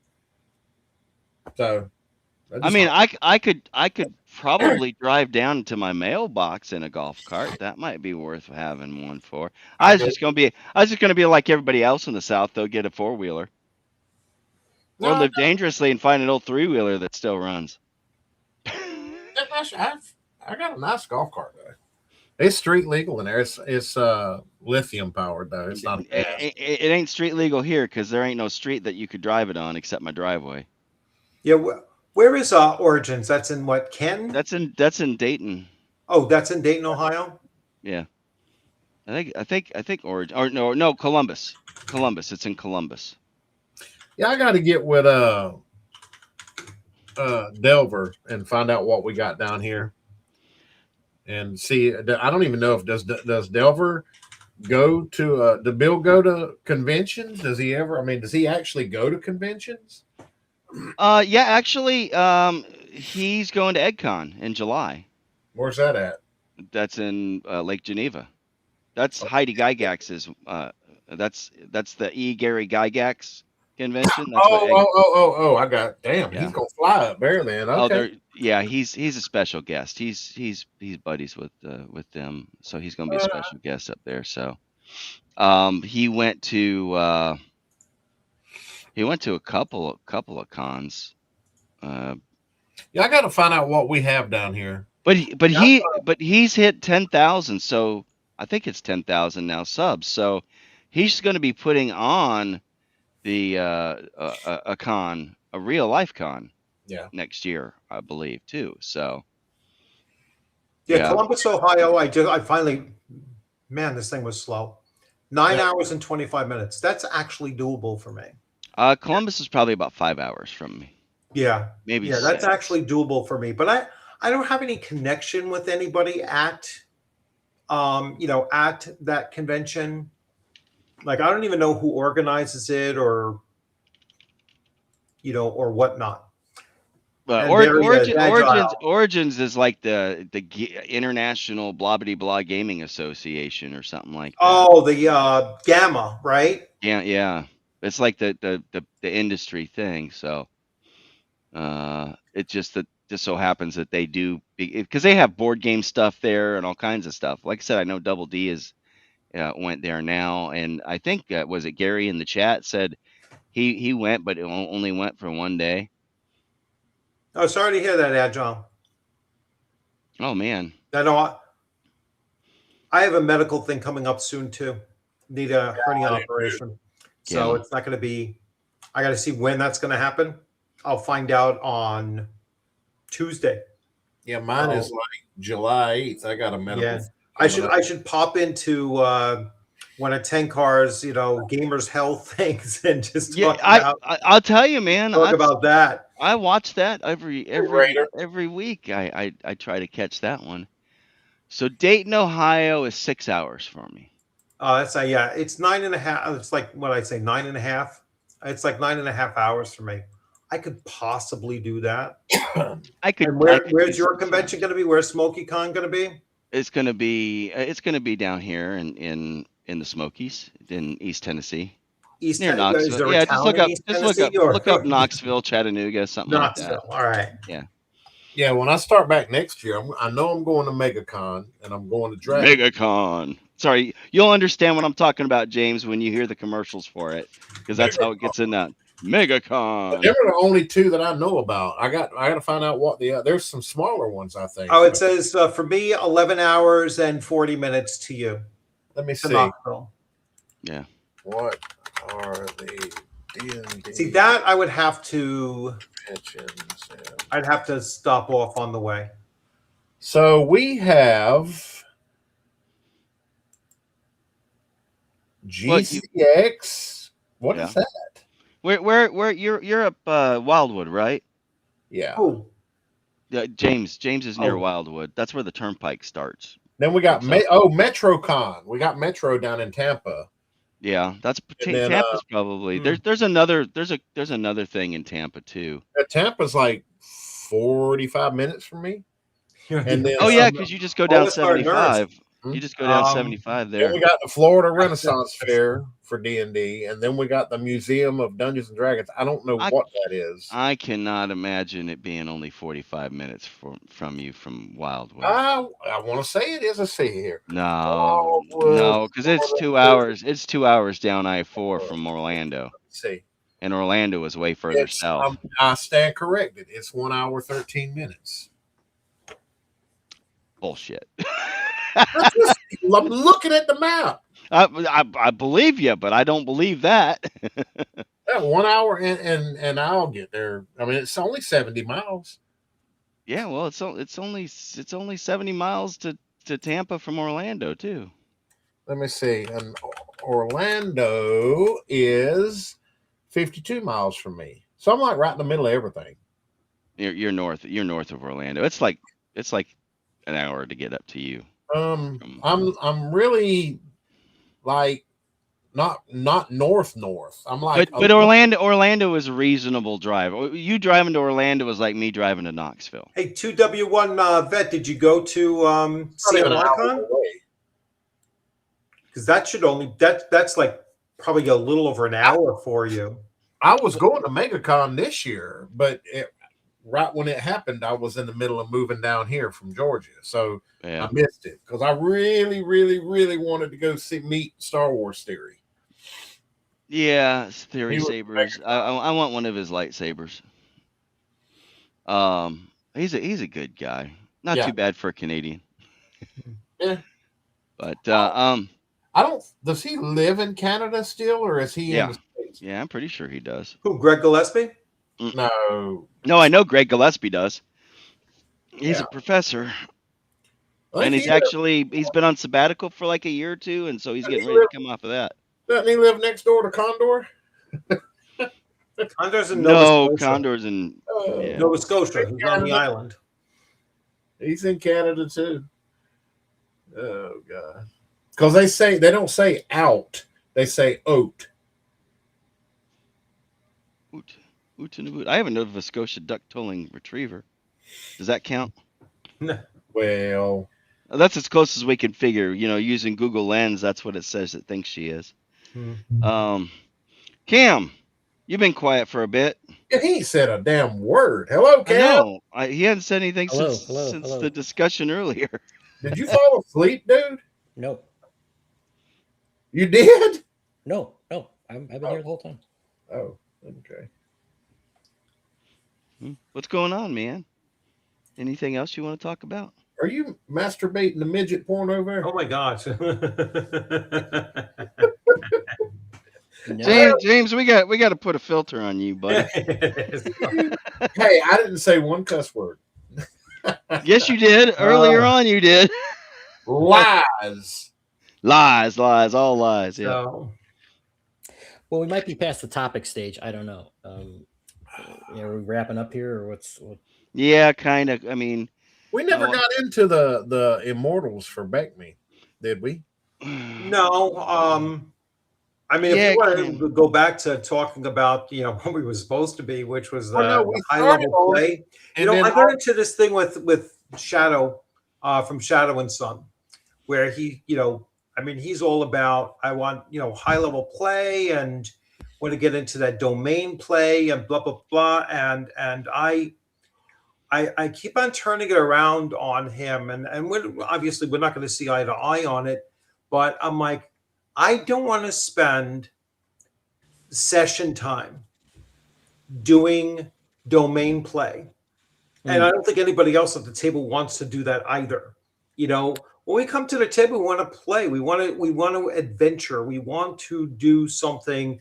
We don't want to, you don't want to go play management. The lemonade stand. It's like that. That's something that you can talk to the game master and in between sessions and do all of that in the background.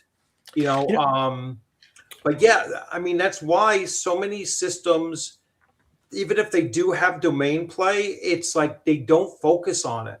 I mean, not everything is Adventure Conqueror King, where that system is really designed for you to do domain play and ignore adventuring leading up to it.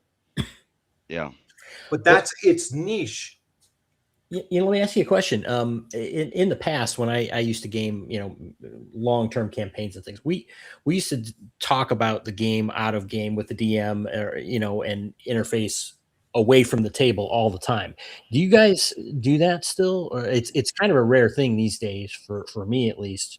In Dan's game, actually, we have been doing some more discussion about plans and things like that, but. What I did was, because Shadow's one of my players, and I said, listen, this is what I want you to do. All right. And I tell this to all of my players. I was like, I want you to develop your hirelings first. So, get into actually employing hirelings. And then once you can afford to, your second level, or certainly by third level, you should all have pooled enough money to have a small chateau or a shed or something like that you're living outside. So you're no longer living in, this common room here or whatnot. Have your own base of operation. Mm-hmm. And then you're going to start hiring some expert hirelings that are going to be able to do things that you can control. And you tell me in between sessions, oh, I'm going to have our scribe go do this. I'm going to have our accountant go and keep an accounting of whatever other thing we had on the side working along there. And then once you hit 5th level, that's when you start getting followers. And your followers are basically your replacement characters should your character die. All right. And your followers will, when you're 5th, they'll be 1st. When you're 7th, they'll be 3rd. They'll become something that can fill in the gap should your character die. Sure.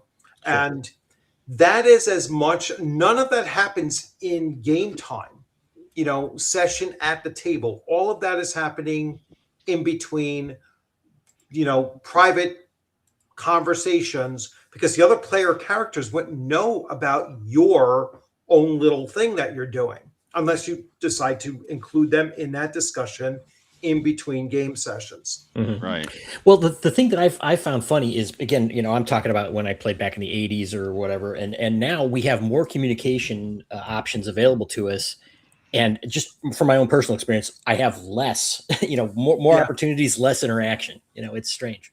Yeah. It's like back in the day, we were playing 6 days a week. Mm-hmm. All right. When I was a teenager and everything, we played every day after school, or practically every day after school for like 3 or 4 hours. Now, we didn't play the same, we played AD&D. We played maybe 2 or 3 times a week. And then the other 2 times was a different game master, and we were running different game systems. So anytime we were together, we were adventuring, and there was very little of that domain play mindset in us because we just wanted to adventure. Sure. And that's the fun part for me. I like the exploration, the combat and stuff like that. It's okay, but it's not my favorite part of the game. I agree. The action is surely fun, but you were mentioning about the hirelings and the followers and things like that. That's another thing that's kind of missing in a lot of more. Well, again, I'm only speaking for myself in more recent gaming, and that's a very old school thing. You get people to carry torches and treasure and all these different things. So I'll tell you, in the con game at CNY, especially with Matt Tapp's the Barrows and Borderlands, we had six regular guys and then 4 of the more guard like ones, that could actually participate in combat. The 6 were just like people to carry shit. They were like 1 silver a day. Mm-hmm. And then the other ones were 10 silver a day, the 4 that we got. But they also got a share, like 2 to 1. Like every 2 of them got a portion. Sure. So, whatever. And we calculated it out at the end, and and it was fun. And I can take that character and go and play on his Discord server, continue that character on. Yeah. That's my character that squished the Dark Angel under his boot. Right. I was so happy. That was so fun because I know what Takado mentions too is that newer versions of D&D did away with followers. And it's something because there's another component of followers. You have to maintain their loyalty to you. Right. All right. You have to actually treat them well. You can't be like, oh, I hired 15 hirelings with me, and when we came back, only 2 came back with me. It's like you are going to develop a really bad reputation very, very quickly. Like they're not going to want to go with you. Yeah, not even that. Your town is going to turn. The town is going to turn on you. Yeah, you're killing off all the fathers or whatever would be potential. Yeah.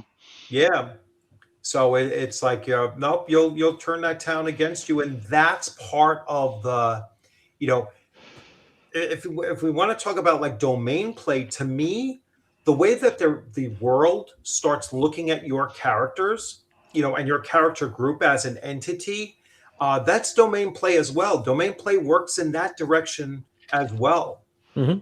It's how are you individually and your group viewed by the locale or the region that you are in. Yeah, and I mean, it was fun having not to worry about people, having to carry a torch in one hand and a sword in the other, and right. trying to, it was nice to be able to have that we didn't have, didn't have that concern. But if you look at some of the old modules, it was designed for 6 to 8 players or, whatever. And you're like, look at that. And that exactly. just really perplexes people. Yeah. D&D BX specifically says this is for 6 to 8 players. Yeah. Plus they expected that you would have these hirelings. They expected you're going into a dungeon with like 15, 20 people. Yeah. Mm-hmm. Yeah. I got a question in chat directed at you. Where's the correct question? I can't post questions. No, it's to Jeff. Let me see. It's the last one. Oh. Did the guys inform you what your sorcerer did to Dan's Hyperborea campaign? Yeah. So I know I have to watch the show. Mm-hmm. Well, I'll give you a spoiler if you want. Oh, do I want to know? Well, did he play your character as an NPC or something? Yeah, he did. You're gonna need a new dagger. Is all I'm gonna be the new what? Dagger. The dagger. I said you were gonna need a new dagger. What did you do, Jeff? I don't know. Okay. Is it embedded in somebody? You'll find out.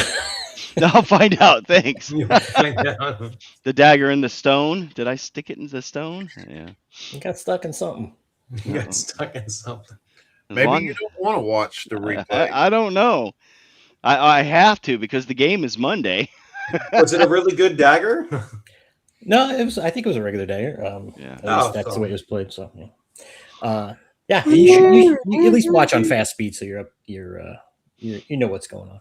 Yeah, I'll put it on the TV tonight. Maybe I'll watch it after a second watch. And we've got a hot debate going on what to do next. So you might want to check out Erudite's Discord. Oh, the Discord. Yeah, it's kind of rough being out of pocket for 2 weeks, and Dan knew. I was like, I'm driving back, and I'm going to be on the road, and he's like, well, you should get Jeanette to drive, then you could play, and I'm like, dude, I can't get Jeanette to drive to the store. She don't like driving any further than to work, and that's 1 mile from the house. She's basically become like my grandmother was. Doesn't drive. I didn't know my grandmother could drive for years. I never saw her drive all most of my life, and then one day I saw her drive, and I'm like, "You have a driver's license?" It was a surprise, and I was like old enough to drive when I saw that. So but yeah, okay, I'll have to. So no, I'm not aware yet, Raider Joe, but I have been tipped off. I was tipped off that I need to watch it a couple nights ago. I think Dan may have said something to me as well, and Cam, you said something to me. Oh, Wednesday night, right? So yeah, I've been tipped off. I'm going to need another dagger. Well, I can buy another dagger. The question is, you can. We can't. You can't. Well, we can't go back to the town without being bounty hunted. Must have done something. Oh, we were framed. Oh, did I frame you? No, you didn't. I'm saying from the last game you were in, we got framed. Oh, yeah. Oh, that's right. I can go to town. You can't. Right. Yeah. Right. Yeah. So. Oh well. Yeah.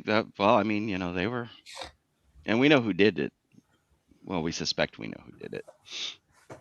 We think we know, but oh well, that's going to be fun.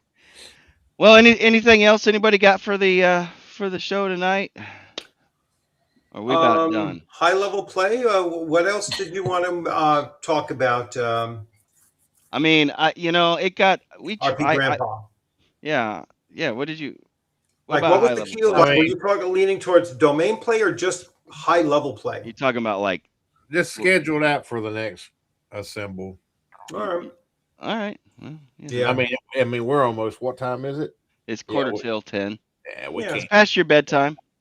No, we always shut it down at 10. We can't deep dive in 15 minutes. Yeah. Just reschedule it. Yeah.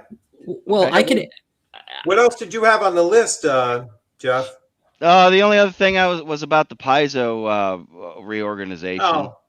Well, all they said was what they're laying off 12 people. Yeah, which is I think 20% of their staff, though. It's like 20% of their staff, but they haven't mentioned what kind of 12 people they are, like what role they played, or they're supposed to be the most recent hires. All right, so they're letting go of the newest 12. That's although they are offering the the severance packages, and they have the option of first return, I guess, as part of that agreement. But well, how's Pathfinder doing? Is anybody? I don't hear of anybody playing. Well, the issue that they had, if you're not aware of it, they had something like $10 million worth of product in Diamond Distributors' possession. Warehouse. Yeah.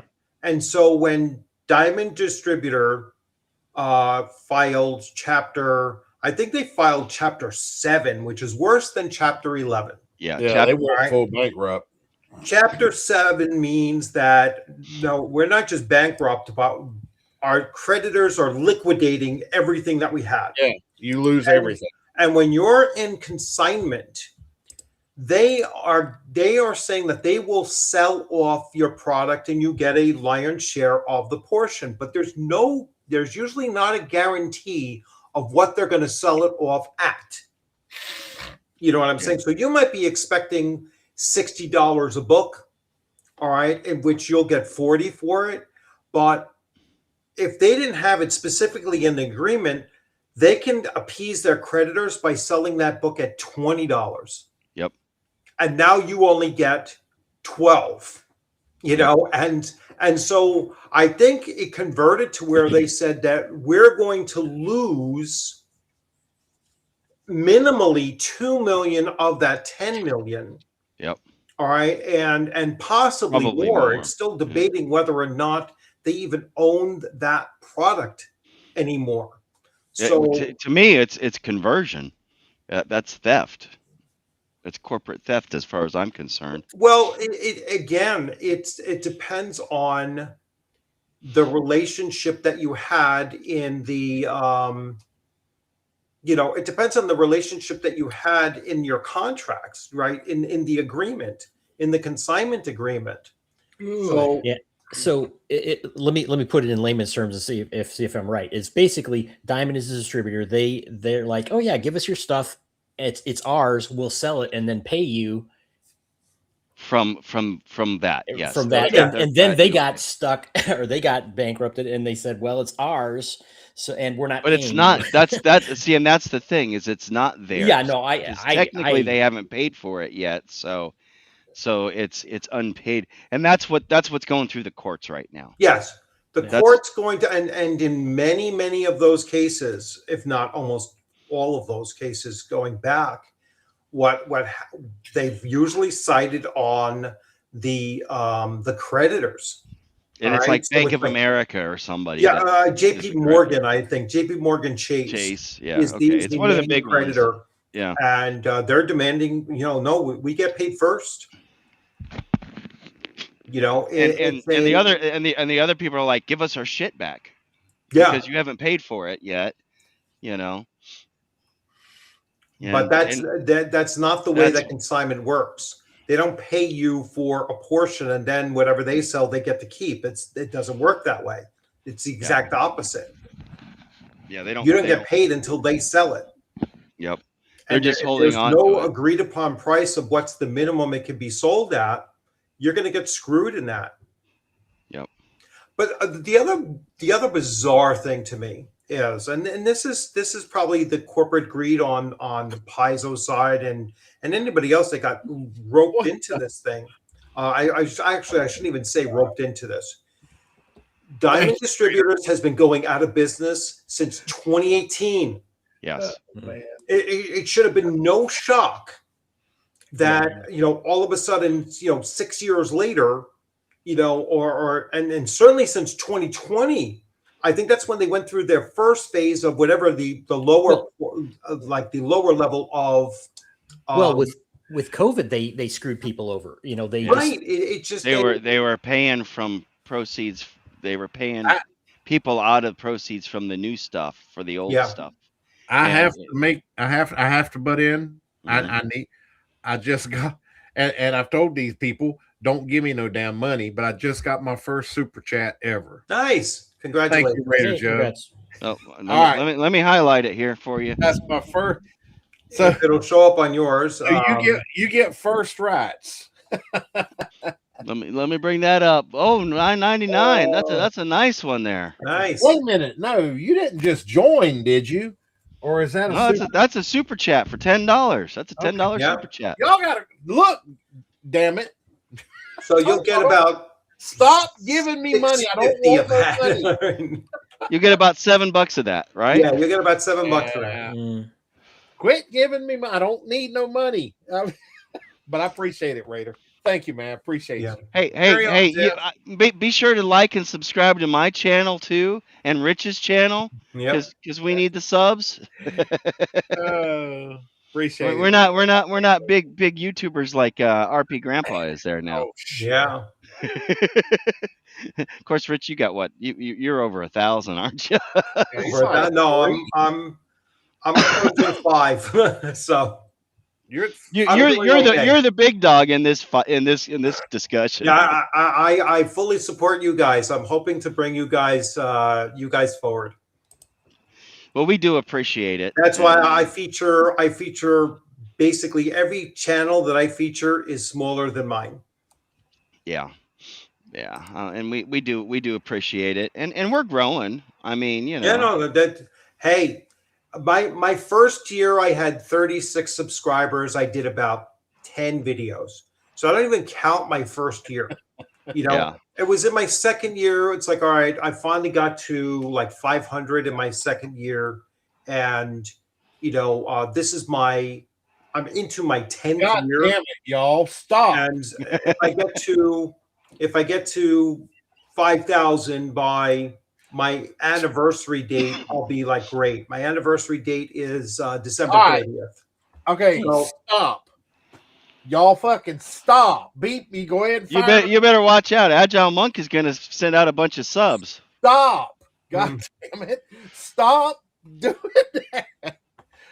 So I'm going to turn the shit off if y'all don't quit now. Oh, now. Yeah.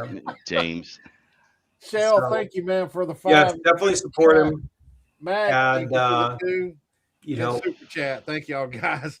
Get him to 1,000 so that he can monetize. And same thing with where are you at? It's the bad news bards now. Yeah, all right. And where is the bad news bard? 266. 266. Oh, we got to help you out. Wait, so you changed from Tennessee, whatever? Yeah, people have been asking me what happened to Tennessee Tabletop Tavern. Now I gotta figure out if I'm still you are featuring you. Oh, so you just changed your name, but I'm still featuring you. Okay. Matt. Yeah. All right. Yeah, and the reason is people kept on tripping up over the TN. They kept on they tried to say TNT Abletop Tavern. Yeah. And I'm like, and I talked. You know who told me to? You know who I talked to first? I talked to RPGrandPa. I mean, I talked me super chats, please. I'm gonna turn this. We got the stream because they won't quit. Stop. So this ain't that reverse shit like you're talking to your little kid. Don't you eat them vegetables. Stop giving me super. I knew better to turn that shit on. Stop it, please. Damn. Which is now I will say, and I don't mean to interrupt with y'all talking. I mean it's just bam, bam, bam, bam, bam. That's all right. That's all good, man. Everything, all the money that they're doing. See, all the money that comes into this channel, I will order like OSC books or something, and we'll do giveaways. I'm not keeping a penny of it. All right, I'm just letting you know. But stop giving me money. Shit. Is it 10 o'clock yet? Where we can end this? Where you got 5 minutes. Player's Guide to the Western Reaches just dropped today. Oh, nice, y'all. Damn. All right. Anyway, Mikado, was that on the Kickstarter, or was that in the email?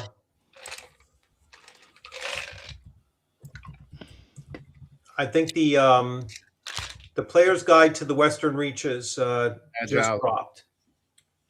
Oh, did it? Yeah, I saw an email something about that last night, and I didn't. Oh, or earlier today. I never knew which email I'm supposed to be looking at for this. I think it's my Gmail.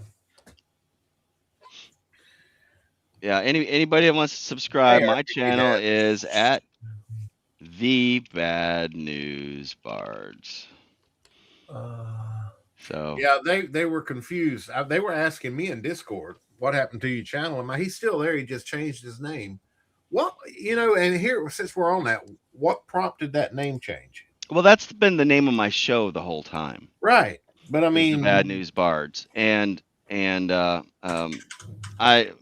ran some reports. Agile. we ran some reports. I talked to Eric Tenkar at North Texas, and he ran a couple of reports, and there we go. We got some feedback from different people, and they said, you know what? Yeah, everybody knows the Bad News Bards, and nobody can remember Tennessee Tabletop Tavern. So it's a little bit of a tongue twister. I mean, the alliteration is cool, but the Bad News Bards kind of sticks in people's minds, I guess, a little bit better because especially those of us of a certain age, we remember watching the Bad News Bears. So this is the Bad News Bards. Yeah, I was figuring that's where the name came from. Yeah, that's kind of what inspired me. I figured, well, and bards always get picked on, and the underdogs, right? And everybody's talking about a pile of dead bards, and we're just talking about shit. So that's what bards do, is talk or sing. And you don't want to hear me singing. I mean, I will if people want it, but I might scare people away. So I figured we'll just we'll run with the flagship. The Bad News Bards is the flagship show, and we'll still keep on doing these others. I was just used to, and you had already changed it over, and probably a week or so, and then I was like, "What happened to the name?" Yeah, I changed it. I talked to Cam first. Did I not? Right, Cam? Yes. I consulted you first, and because you've been there since the beginning, and we did make an announcement. Now I'm starting to kick into a Tennessee drawl. I don't know why. Hanging out with you, James.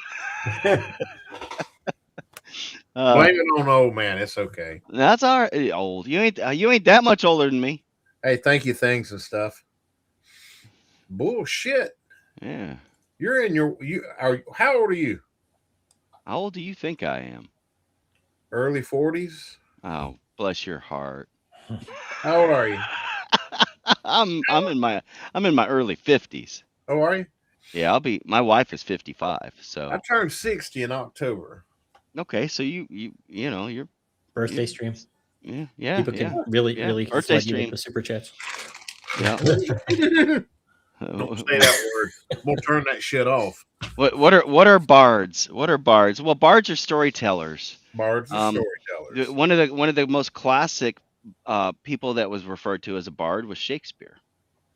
He was known as the bard. So, they're not just musicians, but they were basically the newspapers of the medieval age. That's how information got passed from people to people, was by song and recounting the combats of the king's men, of this whatever, or what's going on in the town guard, and so on and so forth, across the land. And the bards a lot of times would travel. They would have a traveling troupe, and they would kind of do little performances and stuff like that. So, see, hey, Joseph, you ain't. You see, you're younger than me. You're younger than me, 2WI. And Raider, yeah. So object in camera is older than he appears. I mean, I got a little bit of white in my beard, but I'm still doing pretty good on the rest of it. I have one or two white hairs. Yeah. Well, I got some thin up here. I have very few white hairs, but I have fewer hair. All my hair is white. So. Cam brought up here a good point. What's your next show, Rich? My next show will be this Sunday at 7 p.m. and I'm not sure if it's going to be Agile or Michael for their Kickstarter. So we'll see, how that plays out. I'm hoping both, but if both not, then one or the other. Hopefully we can push them over the finish line this Sunday.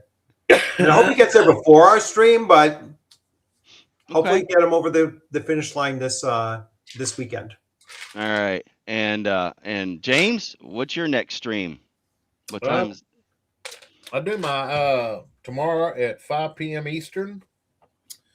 I do my Saturday stream, me and Dan. Okay.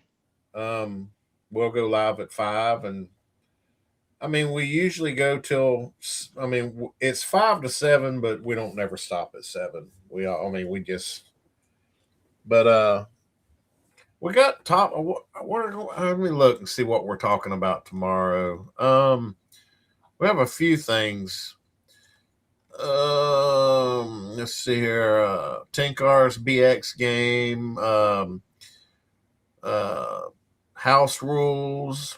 because Tinkar had one that he liked, that Dan liked, and then other BX clones, and then Bake Me, and Cool. just whatever. We're just going to be doing a lot of OSR stuff. Yes, I'll make up the thing for it. I'm sorry to interrupt you. No, that's all right. You good? All right. I guess I'll ask Cam. Cam, what do you have coming up? Well, I'm sure you're going to cover things on your channel, but on Sunday at 11 p.m. Eastern on Sci-Fi Snob channel, we do sci-fi talk. So the Top Lofty Lounge, and then Wednesdays at 10 p.m. Eastern, we have our Babylon 5 show, which Jeff is also on. So if you like Babylon 5, go to Sci-Fi Snob. What does Babylon 5 stream on? It's Sci-Fi Snob. No, Well, I'm saying, no, you mean like what service? Stream? Where can I watch it? It's been bouncing around. Is it still on Yeah. Tubi? Because it was like coming on and off different services. I think it is right now. But yes, it's been. You're right. It's been bouncing around. That's one series I've never actually watched, or I've seen bits and pieces of it, but for some reason, never got around to actually watching it. It's hard to get through the first season, and it's a campaign. It's a 5-year show. It's pretty continuous, so you can't drop in like with Star Trek. Right. So yeah, it's a tough climb for a lot of people. there are a lot. If I can find it streaming, I'll give it a shot. Yeah. Cool. Everybody check out Consortium's and Zendria World Lore book. He's real close to the finish line. There's only 5 days left, and I mean it's like really close to the finish less line. Than $1,000. Less than $1,000. Less than $1,000. Yeah, it's like $700-800. So everybody needs to just pony up, and you can do the pay over time thing. He's got that option enabled, so you can go all in on it and split it up and not have to worry about it hitting your pocketbook all in one fell swoop. That's right. So, and also Chris Moneymaker, he's putting on DarkCon in October here in Knoxville. So if you're into Dark Sun or think you might be interested in it, or Shadow Sun, because Chubby Funster's going to be there, go ahead and look for DarkCon. In fact, I set up a website for Chris yesterday that just redirects right now directly over to it. So if you go to darkconrpg.com, it should take you right to his Kickstarter. And so I think I tested it last night. darkconrpg.com. Is it going to go? And we'll see. We'll wait for it. I got so many windows open. It's a little slow. You're just well. Hey, you know what? You should tune in. We have a. I call it the tail gunner seat. I have the tail. I call it the tail gunner seat. I don't know what Snob calls it, but we try to rotate out a fifth person. And so if you're really into it, and we are in season 4, the next episode is episode 5 of season 4. Correct. Is that right? Yep. So it's a new disc. I haven't changed over that disc yet, but I think DarkCon is there's a different DarkCon up there too. So yeah, no, it's DarkCon. Yeah, darkconrpg.com, and yeah, I think you have to put the www in there. I got to work on that. Or you need the RPG in there. Yes. Yeah, because there is a DarkCon. Yeah, if you do this, RPG. there we go. Let's see what that comes up with. That's the link for that. All right, so yeah, that's right, Joe's.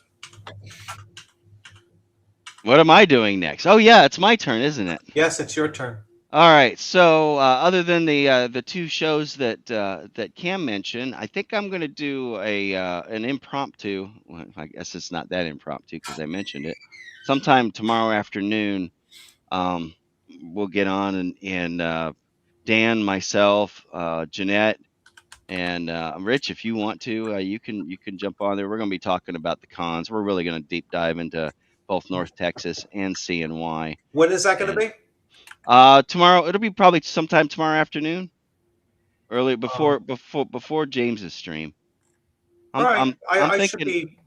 like 1 o'clock or something like that. Yeah, I should be available. I All gotta right. see. I'm doing some painting. All right. So, but not minis. I'm painting doors. So No, you're doing the hard painting, yeah, not the yeah. fun No, that's easy painting. painting. Painting minis is hard for me.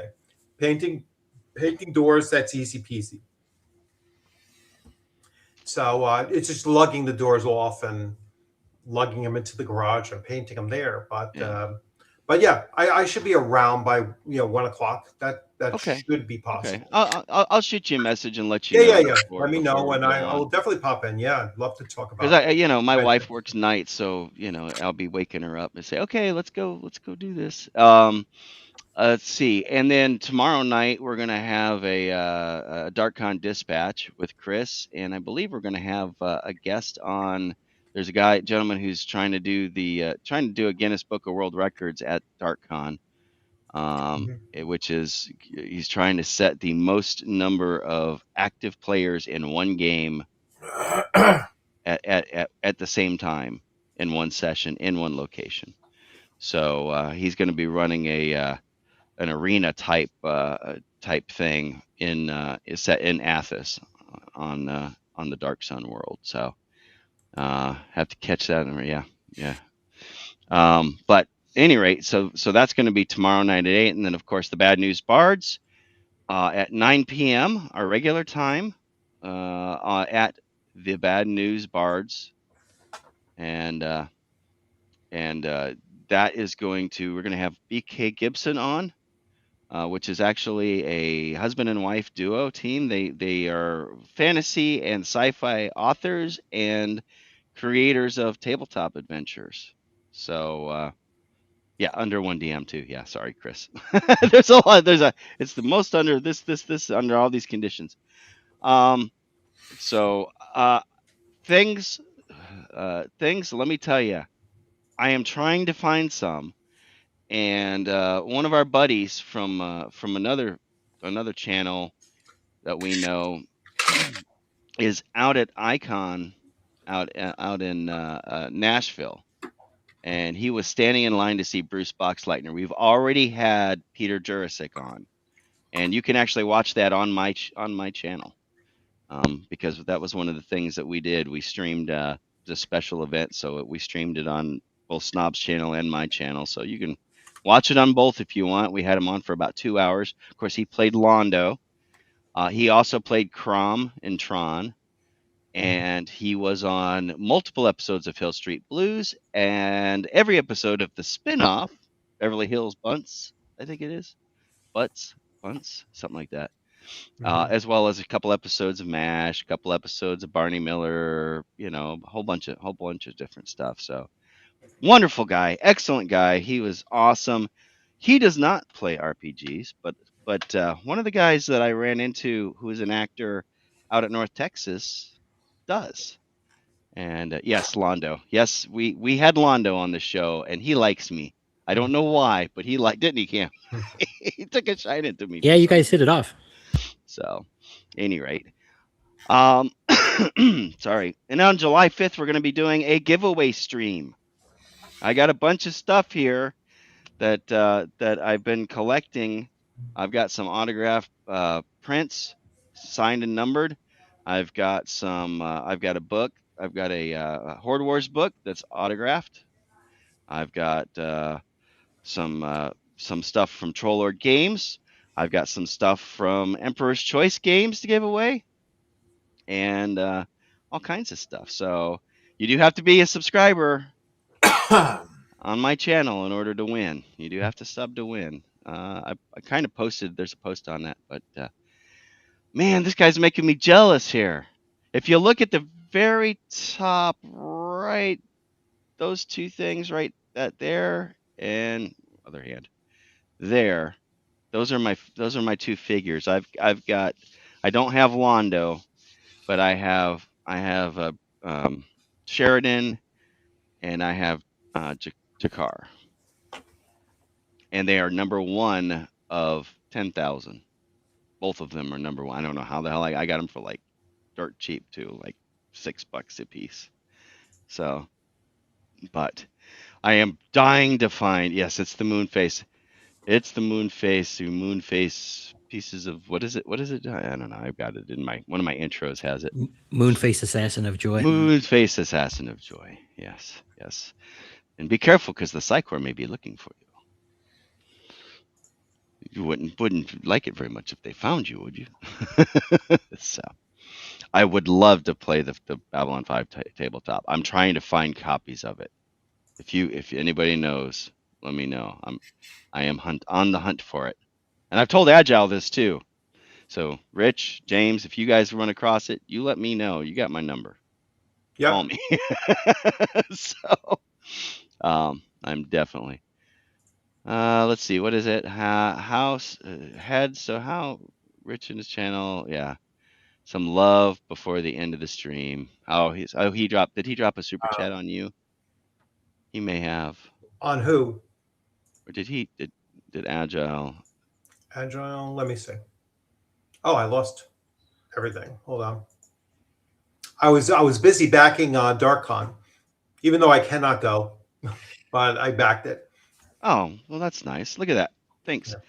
Yeah, yeah you could do Agile. I think is going to give away some badges to vets to it, just like he's doing with EggCon, and I think he did that with CNY as well. Oh yes, thank you so much, Agile. And so let's see who won. So Steve Cavadas, Agile, so some channel love. Thank you so much. And Steve, you won the membership from Agile Monk. So thank you so much. Okay. That may not have shown up. Did that show up in the chat here? No, it came on mine. So we got to figure out how to do that when we're sharing and see how we can. So super chats show up, but apparently show up, but not memberships. Not memberships. Correct. Okay, that's interesting. Really? Okay. Yeah, that's kind of weird. Yeah. Yeah, it's kind of strange. I guess memberships is something that they treat separately from. I've seen them on Double D's stream show up. Memberships. Because Double D isn't on.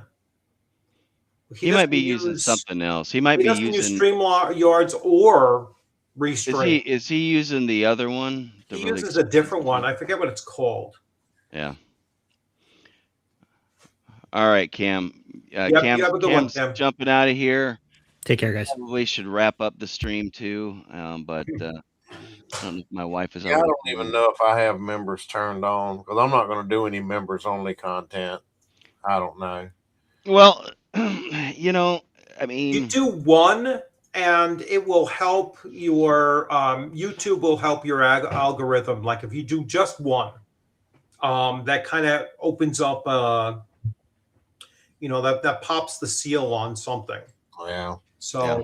I mean, the only reason I opened up super chats was because, I mean, if people do donate, then once YouTube pays out, I'll use that and go order some books from Necrotic Gnome and then have giveaways on stream or something.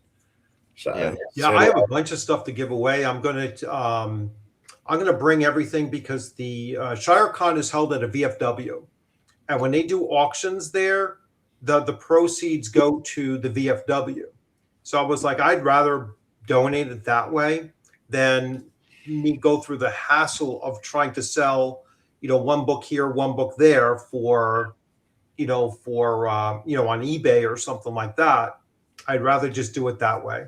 I don't know if I've got any duplicates of anything. I don't know. I just got replacements of stuff, like I have second edition of Adventures Dark and Deep. So I don't need the first edition books any longer, because they've been totally supplanted. Guess what's in this box back behind me? What's that? Guess what's in that box behind me? Oh, Adventures Dark and Deep? Yeah, because you probably... Because I could actually guess. Yes, I did. CNY, yeah. Yeah. I got Jason Bay stuff. I got you see him, Joseph Birdie. Yeah. We see his chat. Yeah, actually, I'm expecting his book, the Lost Book of Tales, to come in the mail on Tuesday. Yes, we do. Yeah. Joseph. Yes, we do. If I can click on it fast enough. Oh yeah, we see them. Yeah, and they all show up here on the right hand side of the screen too. Yeah. So. Yeah. You got me turned on to RPGs. All right. Oh. So Rich, your channel is what, unscripted and Unscripted unchained? and Unchained RPG review. In fact, let me pull that up and I'll drop that in there so people can see it. Okay. Mine is at RPGrandPa. Unscripted and Yeah, mine is just like whatever it is. It says at DM Bloodworth. oh, So is that what it That's is? the short one. Yeah. Yeah. If you want, I can. Yeah, drop the link in the private Yeah. chat. Yeah. I'll drop the link in the private chat. Yeah. And then I can paste That's it in another there. thing they make complicated for some reason. Is that it's to prevent spam. You can actually the one thing you can post in YouTube in the stream is a link to YouTube. Did you know that? You can't link a You can't. YouTube link? No, you can anybody can post a YouTube link. Oh. But who's Joseph Purdy? Where is that at? I put mine in. So I put it in the private chat. Okay. Yeah, No, I got it there. And Yeah. So here is Rich's channel. Yep. And be sure to like and sub to all of us here. Mm-hmm. And then here is mine. Here is the RPGrandPa's. And then I'll drop mine again. Eventually, I'll have my cheat sheet, and I'll actually have Nightbot dropping it. Is what I'm going to wind up doing. Yeah, I'm gonna put a timer on my Nightbot. Oh yeah, you have to tell me how to do that with what was it, Nightbot? Nightbot, yeah, it's pretty cool because that's what I'm going to be using for doing my drawings on my giveaway because it has that feature too. Oh, it does? Yep. So you can do like the exclamation mark, whatever. You can set a keyword, and that's how you can have different entries, and you can have it randomly pick a winner. I'll have to look at that. Yeah. Is that the free version or the paid version? Well, we appreciate it, Raider Joe. We definitely appreciate it. Absolutely. And Agile, which one am I missing? Which one did I miss here? The raffle thing or whatever the giveaway thing for Nightbot, is that on the free version or is it the paid version? No, is there a paid version of Nightbot? I don't know. I don't think there it's is. Nightbot, NIGHT. Yep. Yeah. Yep. One word. Yeah. What was the question? Yeah, I've been using it. And you can set it to your YouTube channel or Twitch channel, whatever. I think it's Twitch or YouTube. Yeah, it doesn't do Rumble. It only does those two things, don't it? I think it only does YouTube and Twitch. I may be wrong on that, but yeah, we appreciate everybody subbing. I mean, it helps get the word, for the OSR out a little bit better. Every like the video or like the streams, click the like button. It helps get because we'll hit, it helps us hit these little mini algorithms, and it's where I had that big spurt of subs where I was popping up on people's front pages on their recommended. Yeah. Don't know how I got into that, but that was pretty cool. I'm like, damn.